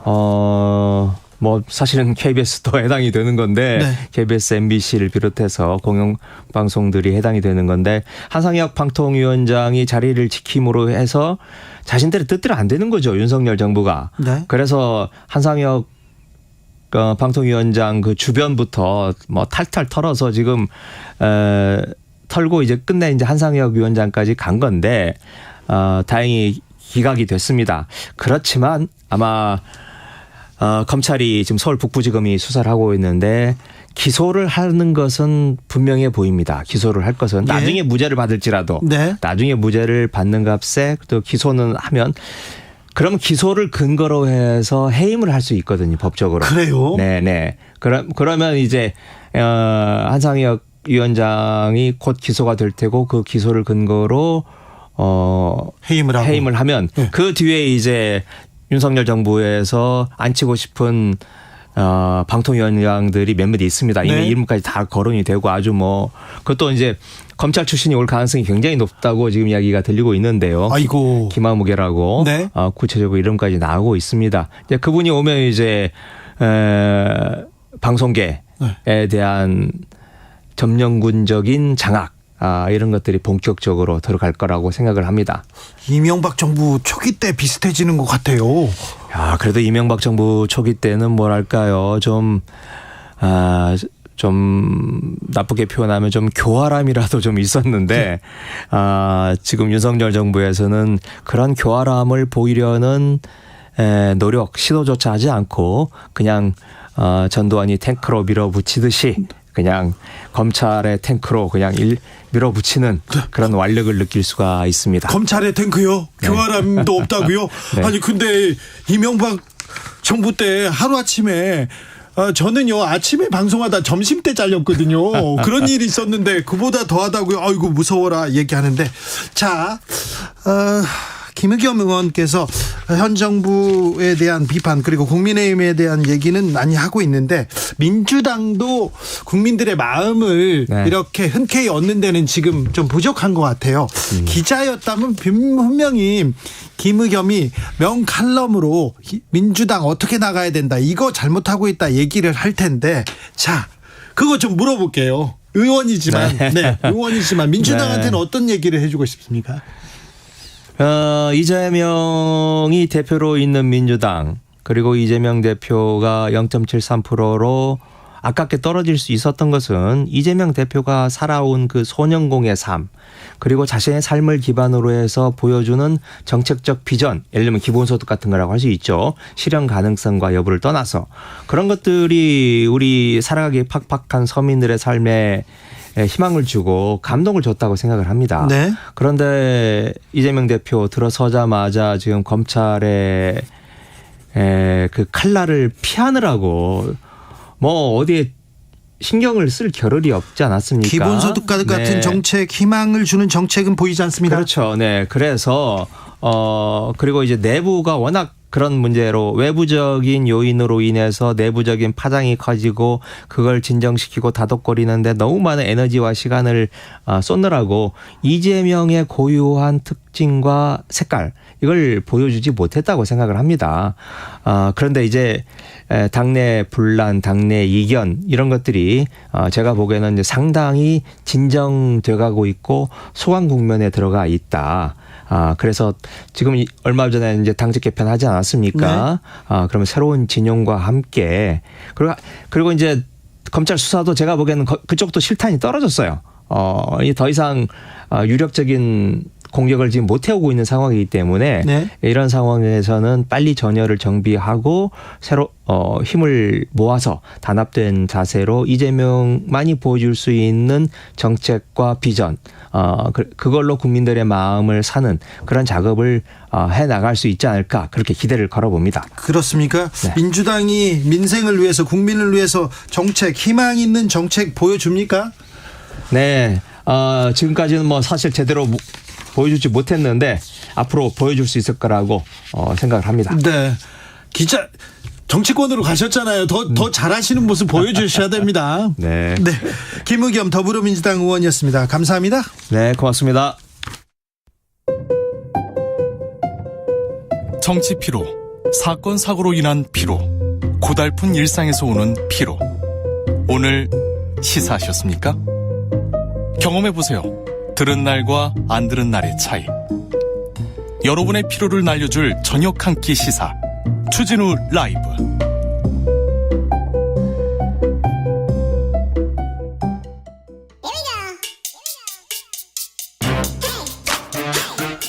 뉴스를 향한 진지한 고민 기자들의 수다. 라이브 기자실을 찾은 오늘의 기자는 한결의 오연서 기자입니다. 어서 오세요. 안녕하세요. 무슨 일로 바빠요? 무슨 일로? 요새 이제 재산 공개 시즌이더라고요. 그러니까요. 내일 되면 이제 국회의원 재산도 공개가 될 텐데 그 좀 보느라 좀 오늘은 정신이 없었습니다.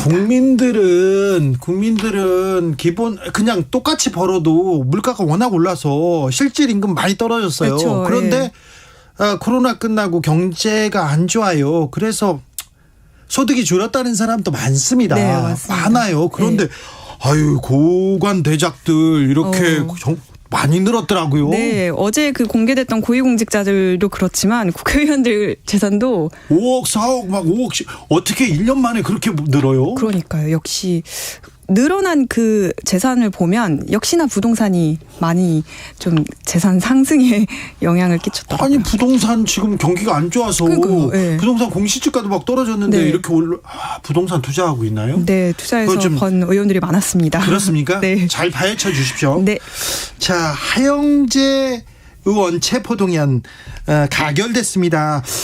민주당은 공색해졌다 이렇게 국민의힘에선 역공 나섰는데요. 어땠어요? 네, 제가 출입하고 있는 이제 국민의힘에서는 오히려 본인들 소속 의원이 지금 난처한 상황인 건데 영장 실질심사도 받아야 되고 하는 건데 국민의힘 의원들이 큰 소리 치고 있어요. 예, 불안해하지 않고 오히려 좀 역공을 나설 수 있는 분위기가 된 듯합니다. 왜냐하면 오히려 가결되길 바란 것 같아요. 네, 이게 결과를 보면요. 이 160표가 나왔는데 국민의힘이 한 110표 정도 투표를 한 것 같아요. 오늘 참석자로만 보면. 네. 그럼 이제 꽤 많은 이제 민주당 의원들도 가결표를 던진 거기 때문에 이 민주당이 이제 불체포 특권을 계속 사수하려고 이게 도덕성 면에서는 우리보다 떨어진다. 약간 이런 프레임으로 계속해서 공격에 나설 걸로 보입니다. 네. 주호영 의원도 오늘 이 본회의 하기 직전에도 불체포 특권 포기가 당론이다 이런 점을 계속해서 강조를 했었고요. 릴레이 했잖아요. 네, 릴레이로 이 각서도 썼잖아요. 불체포 특권 포기 각서도 쓰면서 계속해서 이제 민주당 이 앞서 이제 노웅래 의원, 이재명 의원 이제 부결시켰던 사례를 계속 비교하면서 네. 그렇게 이제 도덕성 공격에 나섰습니다. 가결 이후 국회 분위기는 어떻습니까?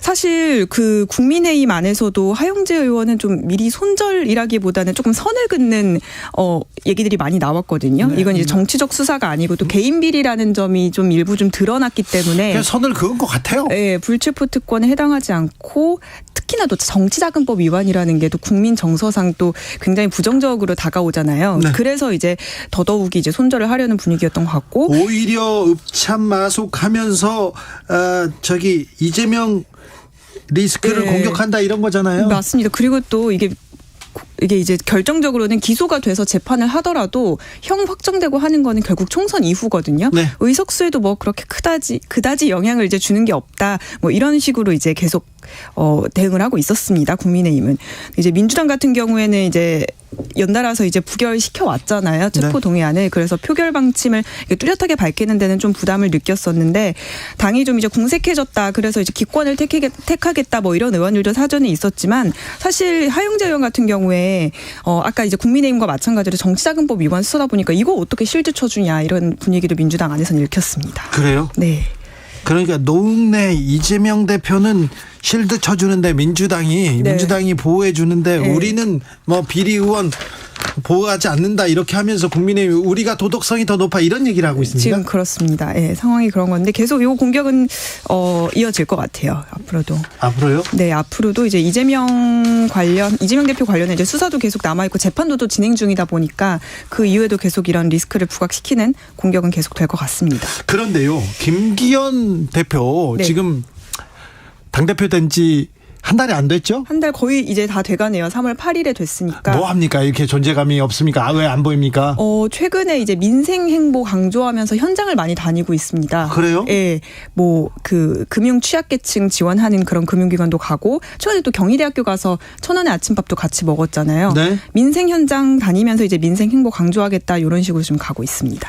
민생 행보한다고요? 네, 지역 현장 최고위원회도 가고 뭐 그렇게 하고 있는데 사실 특색 있는 그런 행보가 나오지 않아서 당 안에서 좀 공격을 받고 있는 분위기가 됐습니다. 김재현 최고위원 문제 어떻게 하는지 보겠다. 윤리위원회가 그때 다르다 이런 얘기 계속 나오잖아요. 맞습니다. 당 안에서 홍준표 시장도 연일 계속 이제 공격이라기보다 이제 쓴소리를 했잖아요. 홍준표 시장은 김재현 최고위원한테 개인적인 감정이 있는 것 같아요. 그쵸. 옛날에 대구에서 한번 맞붙기도 했잖아요. 김재현 최고위원만 향한 게 아니라 김기현 대표한테도 미지근한 자세로 당 운영하면 안 된다 이렇게 하면서 윤리위 빨리 올려라 막 이렇게 얘기를 했었거든요. 근데 사실 오늘 당 지도부들의 이제 워딩을 보면 이대로 그냥 끝나는 분위기입니다. 김재원 최고위원이 3번에 걸쳐서 사과를 하기도 했고 그렇기 때문에 한 번만 더 하면 이제 그때 레드카드가 나갈 거다 이런 게 이제 당 지도부 이제 공통된 의견이거든요. 네. 이철규 사무총장도 윤리위 징계는 당내 이견이 있다 이렇게 사실상 뭉개고 있고 김기현 대표도 일단은 유심히 지켜보겠다라고 하면서 징계는 지나갔으면 하는 분위기입니다. 그런데 국민의힘에서 정광훈 목사가 그렇게 힘이 셉니까?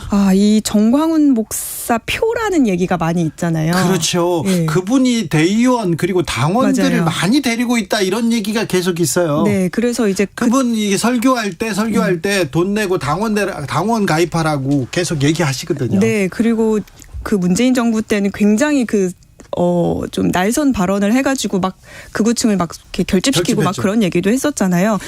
확실히 전광훈 목사가 데려온 표가 많기는 많대요. 당원들도 많고 그렇기는 한데 그게 이제 이번 전당대회 그 대의원에 들어가는 시기에 모인 표는 아니거든요. 그 전부터 있었죠. 그 전부터도 있었고, 그러니까 이번 대의원에는 잡히지가 않는 표였던 거죠. 너무 늦게 이제 당원 가입을 시켜서 한 올해 말쯤부터 이제 전광훈 당원들이 많이 들어왔다고 해요. 그 전에도 이 표를 많이 가지고 있다 이렇게 얘기했는데 그 이후에는 더 많이 모았군요. 그 이후에 왜냐하면 이제 그때 당원 투표 100%가 되다 보니까 전광훈 목사 쪽도 그렇죠. 그러면 우리 쪽으로 좀 최고위원 좀 진출시켜야겠다라고 해서 이제 당원들이 많이 모았는데 그게 이제 이번 전당대회 표로 이어지진 않았음에도 뭔가 계속 이렇게 보은을 하려는 것처럼 네. 이철규 사무총장도 그렇고 김기현 대표도 그렇고 전광훈 목사를 손절하기는 좀 손절하기 어렵죠. 네. 어렵습니다. 그 부분에 대해서는 제가 취재를 오래 했습니다. 이분 전광훈 목사한테 속옷 이렇게 별명을 붙여준 사람도 저거든요. 네. 제가 정광훈 목사 얘기는 제가 나중에 자세히 설명해 드릴게요. 제가 브리핑 해 드릴게요. 나중에. 네. 자, 마지막으로 만나볼 이야기는요. 네, 대통령실의 소통 방식을 두고 또 문제 제기가 이제 솔솔 나오고 있습니다. 요즘에 대통령이 이렇게 발언하는 게 생중계되는 경우가 굉장히 많잖아요. 대통령 발언이 일본 언론에 생중계되고 대통령실에서는 계속 부인하고 이런 일이 한두 번이 아닙니다. 네, 이게 사실 일방적인 소통 방식이라는 이제 문제 제기가 좀 나오고 있는 건데요. 특히 오늘 그 일본에서 어제 이제 보도가 됐었던 후쿠시마 오염수 방류 관련한 윤 대통령 발언, 이게 이제 진위 논란이 좀 있었잖아요. 윤 대통령이 이제 방류하는 거 관련해서 국내 설득하겠다고 발언했다고 이제 일본에서 보도가 나와서, 근데 오늘 이제 대통령실에서 해명을 한 거는 후쿠시마산 수산물 국내로 들어올 일 절대 없다, 이렇게만 입장을 밝히면서 좀 핀트에 어긋난 그런 이제 입장만 계속 내고 그렇죠. 있거든요. 대통령이 뭐 어떻게 얘기했다 안 했다 이런 얘기가 아니라 수산물이 오지는 않을 거예요. 이거는 다른 얘기잖아요. 이제 명쾌한 설명 없이 사실상 정상회담 이후에 계속해서 이렇게 일방적으로 해명하는 그런 소통 방식이 계속 반복이 되고 있습니다. 네.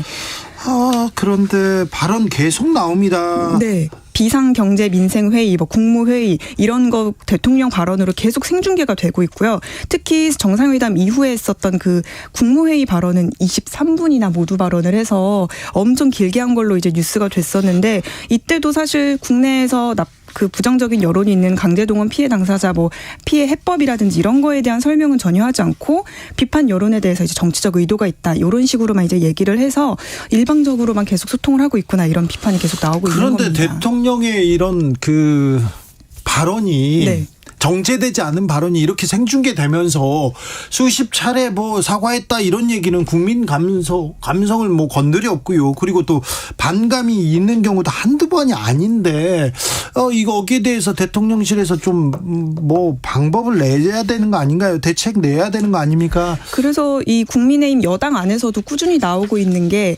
겉으로라도 야당, 그러니까 사실상 이제 반대편에 있는 사람들을 자주 만나는 모습을 좀 대통령이 보여주고 그 사람들 이야기를 많이 들어야 되는데 안 만난다잖아요. 그 소통을 지금 안 하고 있어서 취임하고 지금 1년이 돼가는데, 그래서 당 안에서도 좀 그런 걱정이 많이 나오고 있습니다. 대통령 되기 전에는 나와 생각이 다른 사람들 많이 듣겠다, 기자들도 많이 만나겠다, 김치찌개 어떠냐 이런 그렇죠. 얘기 많았는데 도어 스태핑은 어떻게 된대요? 언론 만남도 많이 줄었습니다. 많이 줄은 게 아니라 사실 거의 없어졌죠. 도어 스태핑 마지막으로 한 게 11월 18일이었더라고요. 작년에. 그 이후에도 기자들 이렇게 안 만난답니까? 없었습니다. 왜냐면 얘기 안 한답니까? 그 이후에 이제 순방 갈 때도 사실 전용기에서 이제 회담 같은 것도, 간담회 같은 것도 하고 원래 그렇잖아요. 그것도 사실 한 번도 안 했거든요. 이번에 순방 나가면서도. 그래요? 그러니까 점점 이렇게 접촉면이 줄어드네요. 네, 그런 상황입니다. 주입식 홍보만 하는 거 아니냐, 이런 얘기가 계속 나오고 있는 겁니다. 네. 기자들의 수다 한결의 오연서 기자였습니다. 감사합니다. 감사합니다. 교통정보센터 다녀올게요. 김민혜 씨. 네, 이 시각 교통정보입니다. 고속도로 정체 이어지면서 돌발 구간에도 주의하셔야겠습니다. 수도권 제1순환고속도로 판교에서 일산 방향 시흥 부근 2, 3차로에서 승용차 사고나 처리 중인데요. 처리로 인해서 뒤로 정체입니다. 미리 차로 변경에 주의하셔야겠습니다. 경부고속도로는 서울 방향 남사진이에서 동탄 분기점까지 정체고요. 기흥에서 수원 사이로도 막힙니다. 이후 죽전 휴게소에서 판교 분기점까지 밀리고 또 달랜에서 반포까지 부산까지도 차가 많습니다. 반대 부산 방향으로도 한남에서 달래내까지 10km 정체고요. 이후 신갈 분기점에서 수원, 더지나 회덕 분기점 부근으로도 막히고 있습니다. 남해고속도로 제2지선 서부산 쪽으로 가락 부근 진입로에서 승용차 사고나 처리 중에 있습니다. 처리로 인해서 뒤로 정체입니다. 지금까지 KBS 교통정보센터였습니다.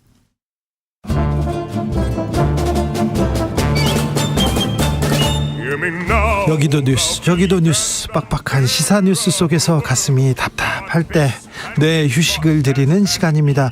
오늘도 맛있는 책을 만나보겠습니다. 책의 맛.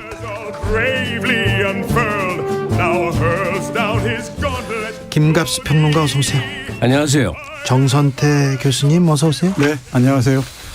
어찌 잘 지내고 계신지요? 예, 하도 수상하고 괴이한 시절이어서 네. 마음이 편치 않습니다. 봄이니까 꽃 구경도 가야 되고요. 네.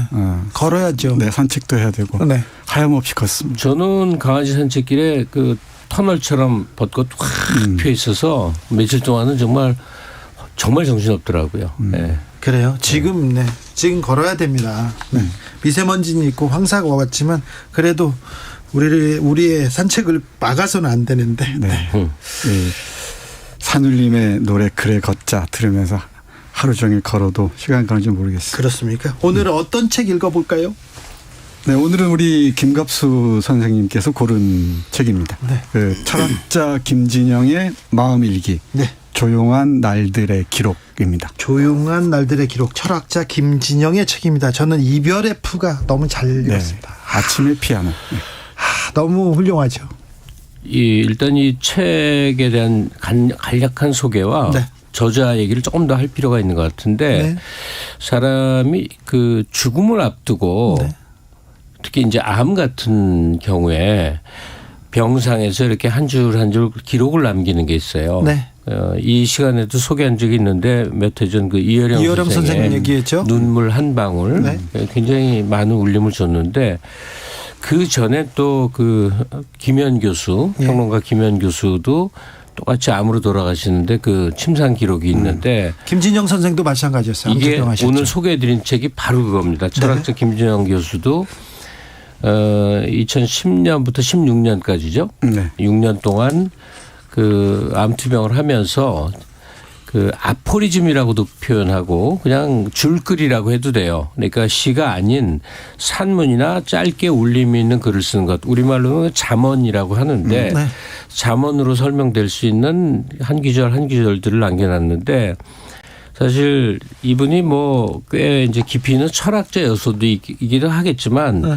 그분의 이제 상황이 이제 이 세상하고 어쩌면 이별할 수도 있는 이 글이 쓰여준 내내는 병의 경과를 잘 알 수가 없는 때니까 그래도 희망을 갖고 이제 여러 상황들이 있었겠죠. 6년이나 되는 시간이니까 그때 쓰여졌던 한 귀절 한 귀절이 이제 삶과 혹은 그 마지막의 경계에서 자신이 느꼈던 모든 것들이 이렇게 하나하나 기록이 돼 있는 거죠. 네. 네, 그 잠언이라고 말씀하셨는데 짤막한 글 쓰기가 참 어려워요. 예. 예, 한두 줄로 핵심을 관통한다는 게 참 어려운 일이죠. 예컨대 2014년인가요? 그 국정교과서 얘기 있었죠. 국사교과서. 네. 딱 한 문장, 짧은 한 문장을 이렇게 얘기합니다.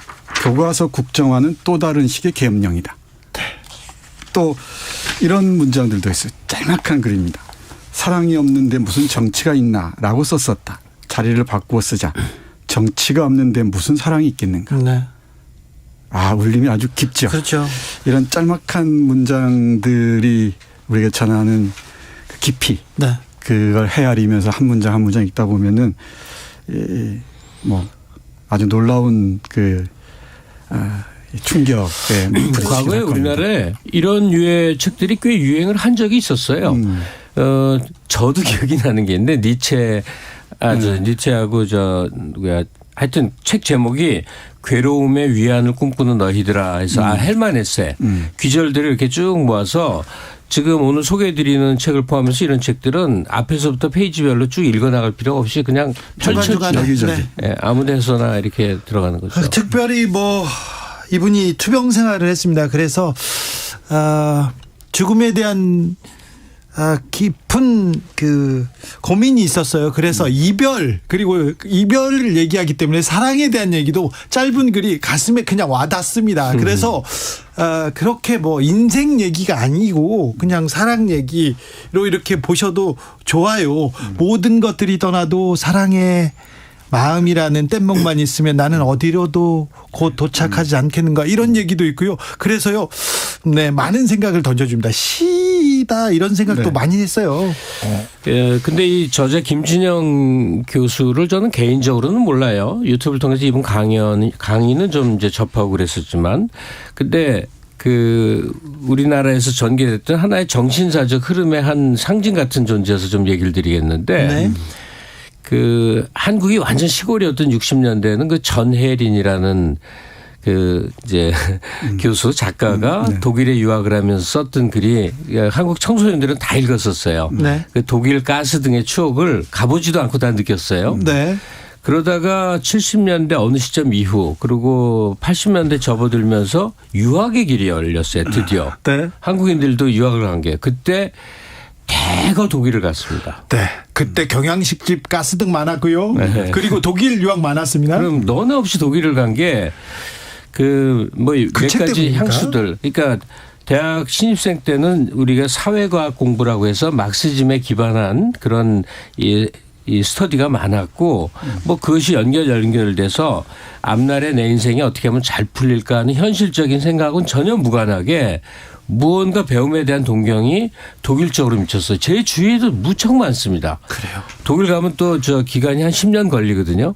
그러니까 이 김진영 교수도 고대 나와서 프라이부르크 대학 가서 오랜 세월 있고 이제 학위를 하고 오신 그런 양반인데, 그러니까 소위 프랑크푸르트 학파라는 비판 철학자의 이 그 정신 세계가 바닥에 쫙 깔려 있는 사람인 거죠. 네. 그런 시선으로 한국 사회를, 자기 자신을, 이 세상을 이렇게 들여다본 시선이 이렇게 감성과 함께 녹아 있어서 좀 묘한 기분이 들어요. 네, 어렵지 않습니다. 감성과 함께 녹여 있어가지고 저를 그 글을 읽다 보면 나의 사랑을, 나의 삶을 투영하게 돼요. 그냥 자연적으로.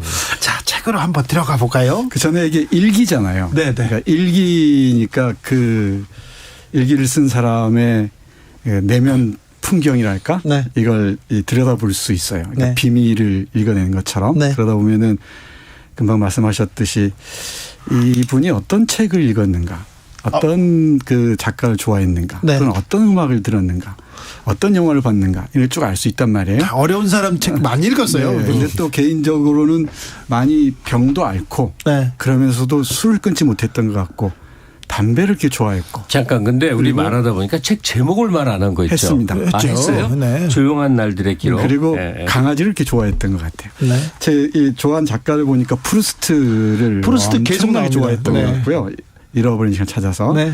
그리고 카프카를 아주 깊이 사랑했던 것 같습니다. 그리고 베냐민이나 아도르노, 롤랑바르트. 네. 바르트 얘기 많이 나오네요. 롤랑바르트 전문이죠. 그렇죠. 그와 관련된 책도 많이 냈고. 에도 일기를 번역했고요. 네. 그리고 김수영도 좋아했던 것 같고.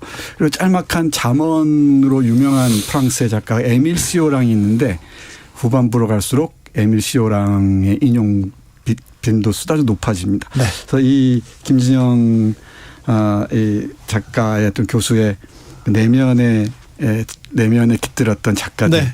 음악가들을 들여다보면 재밌을 것 같습니다. 김진영 선생님의 책을 읽잖아요. 네. 그러면은 이건 좀 속물적인데, 좀 단편적인데 어디 가서 아는 척하기 되게 그렇죠. 좋습니다. 폼이 나요. 그렇죠. 네. 그거 맞죠? 외워갖고 자기 그렇죠. 말인 것처럼. 그렇죠. 써먹기 정말 좋습니다. 네. 제가 우리 학생들에게 가끔 얘기하는 건데, 인생의 10분의 9는 폼입니다. 그러니까 그 10분의 1만 내공으로 채워주면 됩니다. 그렇죠.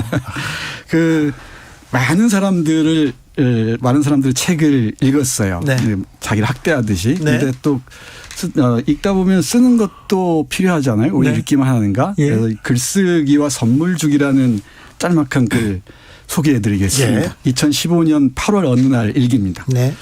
글쓰기는 본래 나를 위해서 하는 일이 아니다. 그건 남을 위해서 하는 일이다. 다른 이에게, 사랑하는 이에게 마음을 담아서 건네는 선물 주기. 그것이 글쓰기다. 그런데 선물 줄 사람이 없을 때, 선물을 받으려는 사람이 없을 때 나는 어떻게 해야 하나. 글쓰기는 본래 행복한 일이었지만 오늘의 글쓰기는 외로운 일이다. 아무도 나의 선물을 알아보지 못하고 아무도 나의 선물을 받으려 하지 않는다. 그래도 나는 글을 쓰고 그 갈 곳 없는 선물을 다시 나에게 준다. 주소를 잃은 글들이, 갈 곳을 모르는 선물들이 온 세상을 떠다니는 건 아닐까. 바틀비가 태워버려야 했던 도착할 수 없는 편지들처럼. 이 바틀비는 허먼 멜빌의 소설 필기영사 바틀비의 그 바틀비인 것 같습니다. 저도 한 대목 읽어볼까요? 네. 책의 앞부분인데 이게 모두 1300여 편의 짧은 글이에요. 네. 그중에 짧은 거 몇 개만 읽을게요. 2010년의 세 번째 글입니다. 또다시 반복하는 질문. 몰락은 가깝고 구원은 멀다. 어떻게 할 것인가? 다음 글. 잘못 살았으나 그러나 우리는 살았으니 하나만 더요. 아름다운 것은 현기증을 일으킨다. 이 현기증은 아름다운 것의 두 존재성 때문이다. 아름다운 것, 그것은 생생하게 살아있는 것이다. 그러나 그것은 순식간에 사라지는 것이다. 아름다움 안에는 시면이 있고 아름다움에 대한 사랑은 이 시면을 들여다보는 일이다. 이렇게 똑같이 책을 읽었는데도 네. 고르는 문장이 다르죠. 네. 정선태 선생님 또 이거 무슨 배틀하는 것 같은데. 네, 아주 좋습니다. 계속 읽어주세요. 2014년 12월 어느 날 쓴 글입니다. 누군가 검찰의 수사를 받고 목숨을 끊은 모양이에요. 들어보시죠. 또 한 사람이 억울하다면서 스스로 목숨을 끊었다. 검찰이라는 법의 세계를 하룻밤 다녀온 뒤다. 도대체 그 안에서는 무슨 일이 일어나는 걸까? 아니 그 안에서 그는 무엇을 깨달은 걸까? 어떤 깨달음이 사람을 죽음밖에는 갈 곳이 없도록 만드는 걸까? 장 아메리는 말한다. 고문실에서 얼굴을 타격했던 첫 주먹은 내게서 세상을 빼앗아 갔다. 세상 같은 건 없다는 걸. 사람들 사이의 베이직 트러스트 같은 건 없다는 걸. 발 아래 있다고 믿었던 땅 같은 건 없다는 걸 깨닫게 만드는 곳. 그것이 법의 세계다. 법이라는 정의가 가면 뒤에 숨어있는 이 야만의 폭력을 누구보다 잘 알았던 사람이 카프카다. 그가 평생 동안 편한 잠을 자지 못한 건 이 폭력이 너무 무서웠기 때문이다. 이 카프카의 네. 소송이 떠오르기도 하고요. 장 아멜이라는 프랑스의 그 아우슈비츠에 살아 돌아온 그 작가가 쓴 글들을 인용합니다. 고문실에서 얼굴을 타격했던 첫 주먹은 내게서 세상을 빼앗아갔다. 저는 이런 문장들이 오랫동안 기억에 남습니다. 일기를 지금도 쓰는 사람들이 있을까요? 있죠. 아니, 주 기자는 일기 쓰세요? 저는 20대까지는 한 10여 년을 썼는데요. 그 이후에는 안 씁니다. 그러니까 일기에 대한 두 가지 기억이 있는데 저도 10년도 넘게 네. 아무 감정도 남기지 말고 건조하게 네. 일과만 쓰자 해서 수첩을 장만해 갖고 예. 그 지금도 있는데 이렇게 1년 남아있어요. 그러면 그 다음날 아침에 쓰는 거예요. 전날 행정만 쓰는 거예요. 네. 근데 그것도 지나놓고 보면 굉장히 의미 있어요. 그러니까요. 예, 그냥 아주 정말 건조하게 주로 시간대 하고. 근데 반대로 김지영 교수 지금 오늘 소개해드린 책처럼요. 일과며 생활상의 어떠한 것도 다 그냥 벗어나서 네. 그때 떠오르는 심상, 네. 마음에 들이우는 어떤 것만 이렇게 적는 방식. 이제 인생이 어느 정도 고비길을 넘으면 이런 식의 아포리즘을 하루에 한두 줄 정도 매일 적어 나가야 되는 게 아닌가 그런 생각이 들고 그러네요. 그래요. 책 읽다 보면은 책에 한 문장을 뽑아서 적곤 하는 습관이 있는데 그게 참 쉽지는 않습니다. 이게 누구에게 보여준다는 생각은 아니지만 네. 나중에 뒤적거려 보면은 우리 김진영 교수도 얘기를 하지만은 다 잡설에 지나지 않는 것 같고 넋두리에 지나지 않는 것 같고 그렇기도 합니다. 근데 또 나중에 보는 사람들은 선물로 받아들일 수도 있겠죠. 선물로 받아들여야 되는데 저는 대가가 쓰는 거는 선물인데 저는 일기를 그날 있었던 가장 가장 기억에 남는 장면 하나나 그런 감성을 그대로 썼거든요. 인상에 네. 남은 것. 네. 오늘 내가 어떤 생각 들었지? 누굴 봤는데 뭐 어떤 생각? 그때 생각을 담자 이렇게 했는데 나중에 보니까 부끄러워가지고요. 그래서 안 써야지 이렇게 생각했어요. 부끄러워요. 저는 엮어놨더니 부끄럽더라고요. 그런 게 있습니다. 네. 그리고 이 책에서 발견할 수 있는 많은 문장들 중에 네. 책에 대한 각별한 사랑, 네. 애정을 볼 수 있는 구절들이 아주 많습니다. 네. 우리 요새 중고 서점에서 책을 많이 사잖아요. 근데 우리 이 작가는 중고 서점 책값이 비싸다고 생각하는 모양이에요. 네. 30%만 받으면 될 것 같은데 50% 이상 받는다 하면서 자신의 독일 유학 경험을 얘기하면서 자신은 새 책만 산답니다. 그러면서 이렇게 써요.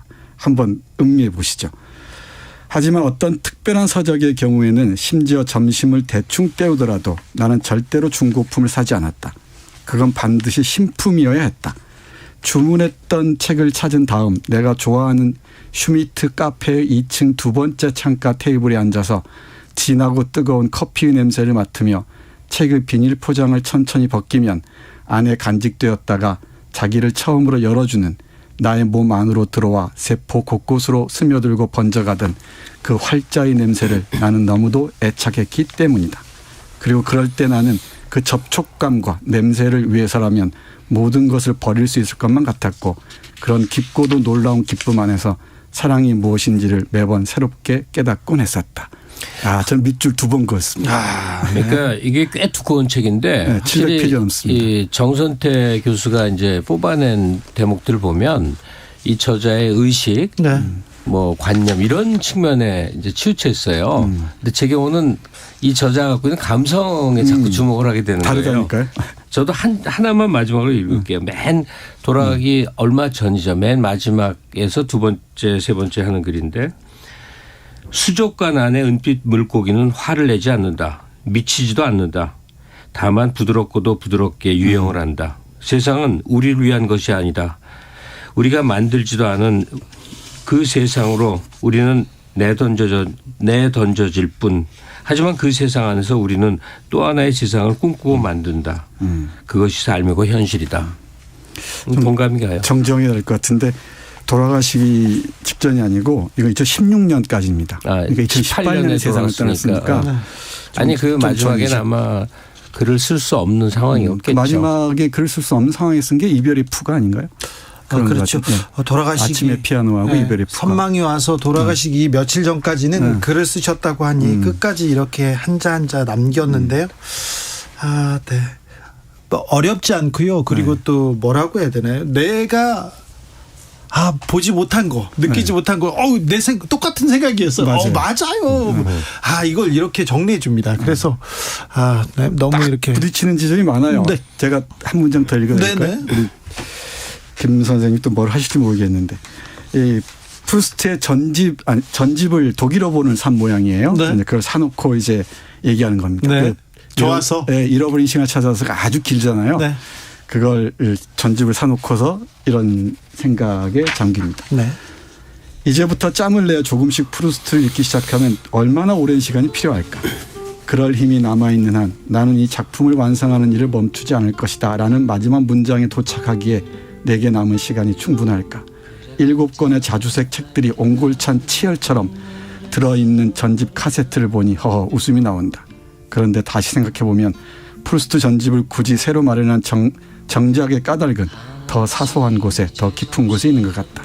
글쎄 나는 근자에 들어 더욱 심하게 무언가를 내가 정붙일 그 무언가를 애타게 찾고 있는지 모르겠다.